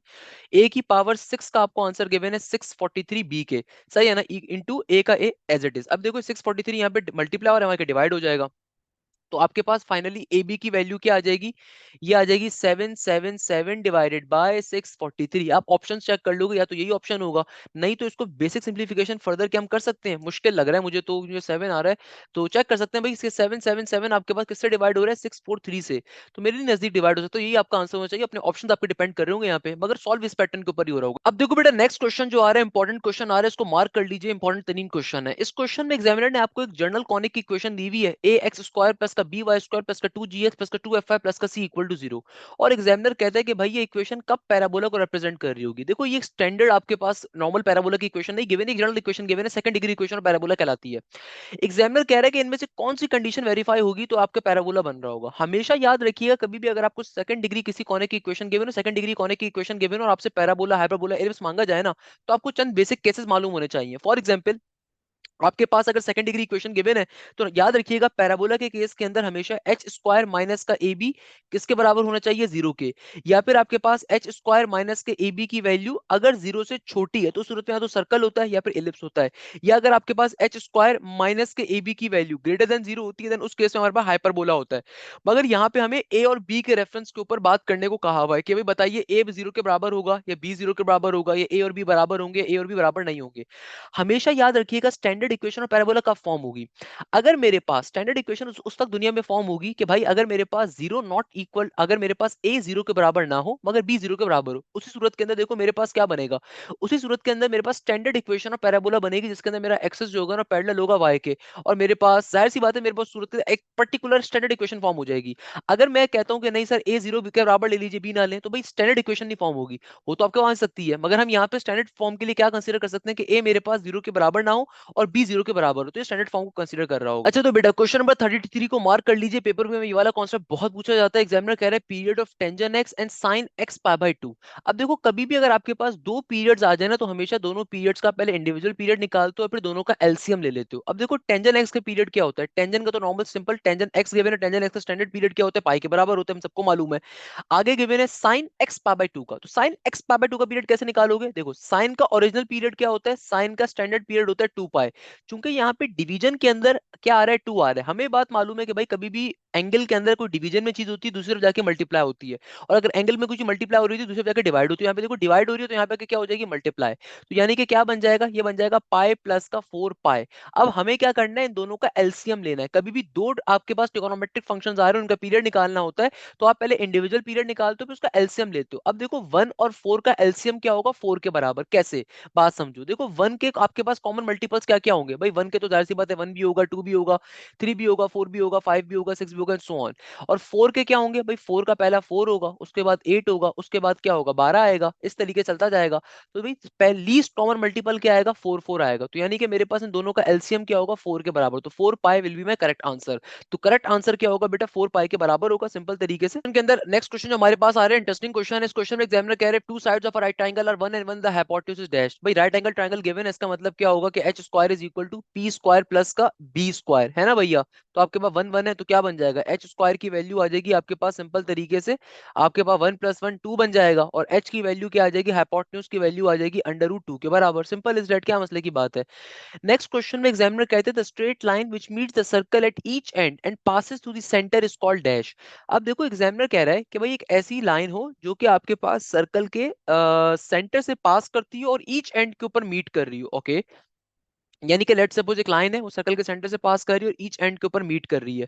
सर्कल के सेंटर से पास कर रही है और ईच एंड पे मीट कर रही है, तो डायमीटर की लाइन बननी चाहिए, मेन अजीब डायमीटर होना चाहिए। अगेन ऑप्शंस के ऊपर डिपेंड करता है but it's a very simple concept कि डायमीटर होगा। नेक्स्ट क्वेश्चन में एग्जामिनर कह रहा है the circumference of a circle 2 pi R के बराबर होता है। नेक्स्ट क्वेश्चन हमारे पास कह रहा है the radius of each circle is 2 find the area of a square. भाई मैंने स्क्वायर शेप वाले कॉन्सेप्ट सारे आपको करवाए हुए हैं, क्वेश्चन बच्चों वाला है। एग्जामिनर कह रहा है the radius of each circle is 2। भाई आपको रेडियस गिवन है 2 के बराबर, कोई मसले की बात नहीं, यानी कि यहाँ पे भी 2 है, यहाँ पे भी 2 है। इसका मतलब क्या हुआ कि भाई आपके पास ये वाला डिस्टेंस कितने के बराबर है, 2 के बराबर है, तो ये डिस्टेंस भी कितने के बराबर होगा, 2 के बराबर होगा। यानी कि यहाँ से यहाँ तक का डिस्टेंस कितना मिल गया, 4 मिल गया। आपसे एग्जामिनर कह रहे हैं एरिया ऑफ द स्क्वायर निकालिए। तो भाई अगर मेरे पास सर्कल का, अगर सर्कल का मेरे पास जो रेडियस आ रहा है सेंटर से लेके कोने तक का डिस्टेंस, देखो क्या है, सेंटर से लेके कोने तक का डिस्टेंस है 2 के बराबर, तो नीचे वाला डिस्टेंस भी क्या होगा, 2 के बराबर, 4 हो गया। और फिर ये भी 2 होगा, ये भी 2 होगा, टोटल कितनी मेरे पास साइड की लेंथ कितनी बन गई, ये बन गई मेरे पास 8 के बराबर। यानी कि इधर भी मेरे पास क्या बन गया, 8 आ गया, इधर भी मेरे पास 8 आ गया। हमें एरिया ऑफ स्क्वायर निकालना है। तो भी स्क्वायर का एरिया निकालने का फॉर्मूला क्या होता है, साइड मल्टीप्लाई बाय साइड। तो साइड मल्टीप्लाई बाय साइड का मतलब क्या है, 8 8 64 के बराबर, ये आपका आंसर हो जाएगा, सिंपल। नेक्स्ट क्वेश्चन में एग्जामिनर कहता है साइन एक्स की वैल्यू अगर नेगेटिव के कॉस एक्स के बराबर आ रही है तो भाई इंटरवल बताइए। ये वाले क्वेश्चन भाई लास्ट नेट के अंदर भी बहुत आए हैं, तो बहुत ही रिपीट हो रहा है क्वेश्चन। साइन एक्स की वैल्यू गिवन है नेगेटिव के कॉस एक्स के बराबर, तो भाई कॉस एक्स को दूसरे भिजवा दीजिए, वहां पे जाके साइन पे क्या हो जाएगा, डिवाइड हो जाएगा, तो टेंजेंट बन जाएगा। तो sine X divided by cos X is equal to negative का 1। तो क्या बन गया, ये बन गया tangent X is equal to negative of 1। तो आपके पास एक्स की वैल्यू क्या आ जाएगी, टेंजेंट इनवर्स नेगेटिव 1 किसके बराबर होता है, टेंजेंट इनवर्स नेगेटिव 1 बराबर होता है हमारे पास। अब देखो बेटा, जब टेंजेंट इनवर्स नेगेटिव 1 आप लोगों ने, टेंजेंट इनवर्स नेगेटिव 1 क्या होता है भाई, टेंजेंट इनवर्स पॉजिटिव 1 45 होता है, तो नेगेटिव 1 क्या होगा, नेगेटिव का 45 डिग्री होगा, सिंपल सी बात है। तो आपके पास एक एंगल तो आ गया नेगेटिव 45 डिग्री, इसमें 180 का इजाफा करूंगा तो एक एंगल 135 बन जाएगा, यानी कि 135 डिग्री पे भी नेगेटिव 1 मिलता है। सिमिलरली मुझे 315 डिग्री 135 में एक और 180 का इजाफा करो तो आपके पास, क्योंकि देखो टेंजेंट के अंदर आपके पास जो पीरियड होता है ना वो पाई का होता है, यानी कि 180 के बाद वो अपनी वैल्यू को रिपीट कर रहा होता है। तो एक और एंगल क्या मिल जाएगा, 315। यानी कि भाई ये मेरे एंगल्स होंगे, तो आप चेक कर सकते हो कि एक्स की वैल्यू क्या एक्जैक्टली आपके पास आ रही है। तो बेटा अब देखो नेक्स्ट क्वेश्चन आपके पास क्या आ रहा है, नेक्स्ट क्वेश्चन में एग्जामिनर कह रहा है अगर फंक्शन e की पावर x है तो बताइए फंक्शन इवन है, ऑड है, नीदर इवन नॉर ऑड है। भाई correct option option number C होगा। Always remember this thing, e की पावर जो x होता है ना, अगर आप इसके अंदर नेगेटिव की वैल्यू डाल भी दो तो आपको आंसर नहीं मिल सकेगा, ना तो आपको इवन मिलेगा ना ऑड मिलेगा, क्योंकि इसका भाई सिमेट्रिक अराउंड द ओरिजिन होता है, तो नीदर इवन नॉर ऑड इसका आंसर होता है। नेक्स्ट क्वेश्चन में एग्जामिनर कहता है कि भैया तुम्हारे पास सिंपल तरीके से क्वेश्चन ये आ रहा है कि लिमिट एक्स अप्रोच कर रही है 3 के ऊपर, एक्स स्क्वायर माइनस करना डिवाइड बाय एक्स माइनस का 3। अगेन देखो, जो भी आपकी लिमिट अप्रोच कर रही है डायरेक्टली डाल के चेक करो, डायरेक्टली डालने के ऊपर आपको आंसर नहीं मिलेगा क्योंकि जीरो आ जाएगा डिवीजन में। इसका मतलब क्या है, इसका मतलब ये कि भैया अभी लिमिट्स अनडिफाइंड है, तो लिमिट्स को डिफाइन कैसे करेंगे, एल हॉपिटल रूल के ऊपर। तो भाई ऊपर वाले टर्म का डेरिवेटिव अलग ले लीजिए, नीचे वाले टर्म का डेरिवेटिव अलग ले लीजिए। अब जब मैं लिमिट्स को डालूंगा तो आंसर क्या आ जाएगा, 6 के बराबर आ जाएगा, सही है ना। हमने क्या करा, सिंपल एल हॉपिटल रूल को अप्लाई करा, ऊपर वाले टर्म का डेरिवेटिव अलग लिया, नीचे वाले टर्म का डेरिवेटिव अलग लिया, सिंपल वे में क्वेश्चन क्या हो जाएगा बेटा, सॉल्व हो जाएगा। अब देखो बेटा नेक्स्ट क्वेश्चन में एग्जामिनर कह रहा था equation 2x minus 4y plus 2z is equal to 7 and 3x plus 2y minus 4z is equal to 3 है सॉल्यूशन। अब देखो इस क्वेश्चन में बच्चे ने कोई ब्लंडर मारा हुआ है कि यार या तो उसने एक इक्वेशन ही लिखी, क्योंकि देखो ये क्वेश्चन या तो ये होना चाहिए था कि भाई तीन इक्वेशंस गिवन होती है आपके पास, तो फिर आप चेक करते हैं कि ट्रिवल है, नॉन ट्रिवल है, या सॉल्यूशन है, नहीं, एंड सो ऑन। मगर यहाँ पे बच्चे ने सॉल्यूशन क्वेश्चन कंप्लीटली लिखा हुआ है, पर्सनली बिलीव सो, क्योंकि देखो मेरे पास एक इक्वेशन आ रही है यहाँ पे 2x माइनस का 4y प्लस का 2z इज इक्वल टू 7। अगर मैं इसको नॉर्मल मेथड में भी सॉल्व करूंगा, एक्स वाई जेड की मुझे वैल्यू निकालनी है, तो अगेन ऑप्शन मैटर करेंगे, ऑप्शन एक्स वाई जेड के मैटर कर रहे होंगे, अभी किस पे सिंपलीफाई करते हैं। तो देखो जो भी ऑप्शंस होंगे ना, आप ऑप्शंस को बारी बारी इक्वेशन में डाल के भी चेक कर सकते हो कि एक्स वाई और जेड के ऑप्शंस क्या आ रहे हैं, अगर तो ये उस तरीके का क्वेश्चन आ रहा है। और अगर तीन इक्वेशन गिवन दी तो फिर आप सिंपल इसका डिटरमिनेंट लोगे, डिटरमिनेंट लेने के ऊपर आप चेक कर लो कि भाई ये ट्रिवल है, नॉन ट्रिवल है, क्या सीन आ रहा है। तो ये क्वेश्चन इनकम्प्लीट मुझे लग रहा है, क्योंकि इस क्वेश्चन में देखो आपको ना तो ऑप्शंस बताए हुए हैं किस तरह का क्वेश्चन था, तो यहाँ पे देखना मुश्किल है इस चीज को। नेक्स्ट क्वेश्चन मुझसे क्या कह रहा है, नेक्स्ट क्वेश्चन मुझसे कहते हैं graph of x plus Y minus 7 is equal to 0 and x minus 2y plus 3 is at dash. यानी कि भाई एग्जामिनर कह रहा है कि ग्राफ क्या होगा इसका, ग्राफ का मतलब क्या है कि भाई आपके पास ये दोनों लाइंस एक दूसरे को कहाँ ओरिजिनेट कर रही हैं, कहाँ मिल रही होंगी। तो सॉल्व करने का एक आसान तरीका वैसे बताऊं क्या है, कि आप इन दोनों को आपस में इंटरसेक्शन चेक कर लो, कहाँ पे इंटरसेक्शन आ रहा है, यानी कि आपस के अंदर सिंप्लीफाई करवा के। तो देखो पहली इक्वेशन अगर मेरे पास आ रही है ना, x प्लस का y माइनस का 7 इक्वल टू 0, और दूसरी इक्वेशन आ रही है x माइनस का 2y प्लस का 3 इक्वल टू 0। तो यहाँ से पॉइंट्स आप निकाल के चेक करो, पता चल जाएगा कौन सा पॉइंट आपको वेरीफाई कर रहा है। तो नेगेटिव नेगेटिव करवा देता हूँ, पूरी इक्वेशन को नेगेटिव करवाऊंगा, तमाम साइंस चेंज हो जाएंगे। ये बन गया 3y, यहाँ पे हो जाएगा 7 में से 3 जाएंगे तो जाहिर सी बात है क्या बचेगा, 4 बचेगा आपके पास। तो ऑब्वियसली बच्चे ने लिखा हुआ है कि सर वैल्यूज कंफर्म नहीं बता रहा मैं आपको, तो ऑब्वियसली मैं आपको तरीके बता देता हूँ, 7 में से अगर आप 3 निकालोगे तो 4 ही बचेगा ना। तो ये नहीं, हमारे पास नेगेटिव हो रहा है ना, तो 7 और 3 नेगेटिव का 10 हो जाएगा, वहां जाके पॉजिटिव का 10, तो y की वैल्यू आ जाएगी इस तरीके से। और इस y की वैल्यू को उठा के आप अपनी ओरिजिनल इक्वेशन में डालोगे तो x की वैल्यू भी आ जाएगी आपके पास, तो आपको पॉइंट मिल जाएगा किस पॉइंट के ऊपर ग्राफ ये फॉर्म हो रहा है आपके पास, यानी किस पॉइंट के ऊपर ये एक दूसरे को मीट कर रही हैं। तो भाई अगेन इस क्वेश्चन में बच्चे ने वैल्यूज कंफर्म नहीं लिखी हुई, मगर मैं आपको अंदाजन बता दिया कि क्वेश्चन यही आ रहा होगा आपके पास, और कुछ नहीं आ सकता। अब बाकी जो नेक्स्ट पेपर आ रहा है मेरा बेटा, उसमें फिजिक्स का आ रहा है, तो भाई ये पूरा पेपर मैं अपलोड कर दूंगा, आपने इसको बैठ के सॉल्व कर लेना मेरा प्यारा बेटा। तो भाई ये फिजिक्स का पूरा पेपर आ रहा है, body covers body, this this this. अच्छा, इसमें कुछ क्वेश्चंस और भी बड़े इंटरेस्टिंग आए हुए थे, वो भी आपसे शेयर कर देता हूँ। मेरे पास आज की क्लास में और भी पेपर्स आए थे। फॉर एग्जाम्पल एक और क्वेश्चन जो हमारे पास पेपर में आया था ना मैथ्स के रिगार्डिंग, वो आया था कि भाई साइन 75 डिग्री को सॉल्व करना है। अब देखो साइन 75 को आप सॉल्व कैसे करोगे, सॉल्व करने के पीछे आप लॉजिक अप्लाई करोगे, कैसे लॉजिक को अप्लाई करोगे, आप इसको ब्रेक डाउन कर दीजिए।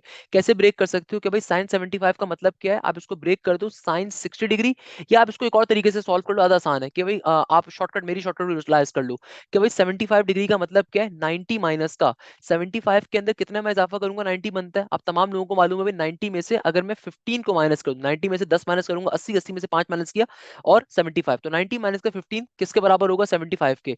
अब आप इसको क्या कर सकते हो, यहाँ पे आप, मैंने आपको शॉर्टकट पढ़ाया हुआ है कि भाई हमारे पास कभी भी अल्फा माइनस बीटा बन जाए ना, तो यहाँ पे हम ट्रिगोनोमेट्री का शॉर्टकट यूज करते हैं। आप अपने रेफरेंस एंगल को देखो, रेफरेंस एंगल कौन सी लाइन के ऊपर है, वर्टिकल लाइन पे, हॉरिजॉन्टल लाइन पे। देखो वर्टिकल लाइन पे, वर्टिकल लाइन का मतलब क्या होगा, ये साइन चेंज हो जाएगा किसके अंदर, कॉस के अंदर, और जो भी दूसरा एंगल आ रहा होगा वो एज इट इज का एज इट इज लिख दोगे। अब देखोगे आया पॉजिटिव आया नेगेटिव, तो देखो 90 माइनस 15 का मतलब क्या, फर्स्ट क्वाड्रेंट में साइन हमेशा पॉजिटिव होते हैं, तो आंसर क्या होगा, प्लस का कॉस 15। ऑल्दो कॉस 15 की वैल्यू नहीं पूछी हुई थी, यही ऑप्शन गिवन था, ये आपका करेक्ट आंसर होगा। सिमिलरली एग्जामिनर आपसे कह सकता है कि भैया हमें सॉल्व करके बताओ क्या चीज, हमें सॉल्व करके अच्छा एक और क्वेश्चन आया हुआ था आज ही के पेपर के अंदर, ये क्वेश्चन भी आया था कि भाई एग्जामिनर ने आपसे पूछा था कि टेंजन पावर 5x माइनस का 4 किसके बराबर होगा। देखो अगर आपको इसका डेरिवेटिव लेना है तो डेरिवेटिव कैसे लोगे, पावर फॉर्मूला अप्लाई करोगे, पावर फॉर्मूला ये कहते हैं पावर को पहले लिखोगे, सिंपल तरीके से पावर में से एक माइनस करके लिखोगे, फिर बेस का डेरिवेटिव ले लोगे। टेंजन का डेरिवेटिव क्या होता है, सिंपल सेक्स स्क्वायर एक्स, और नेगेटिव के 4 का डेरिवेटिव क्या हो जाएगा, जीरो। तो ये इस क्वेश्चन का करेक्ट आंसर होगा। बाकी मैंने आपको तमाम चीजें बता दी हैं, तो भाई ये हमारे पास 27 मार्च तक के जितने पेपर्स आ रहे थे मैंने सारे सॉल्व करवा दिए। भाई एनईडी का, नस्ट का, फास्ट का मेरा न्यू बैच स्टार्ट हो रहा है, आप उसको ज्वाइन कर सकते हैं।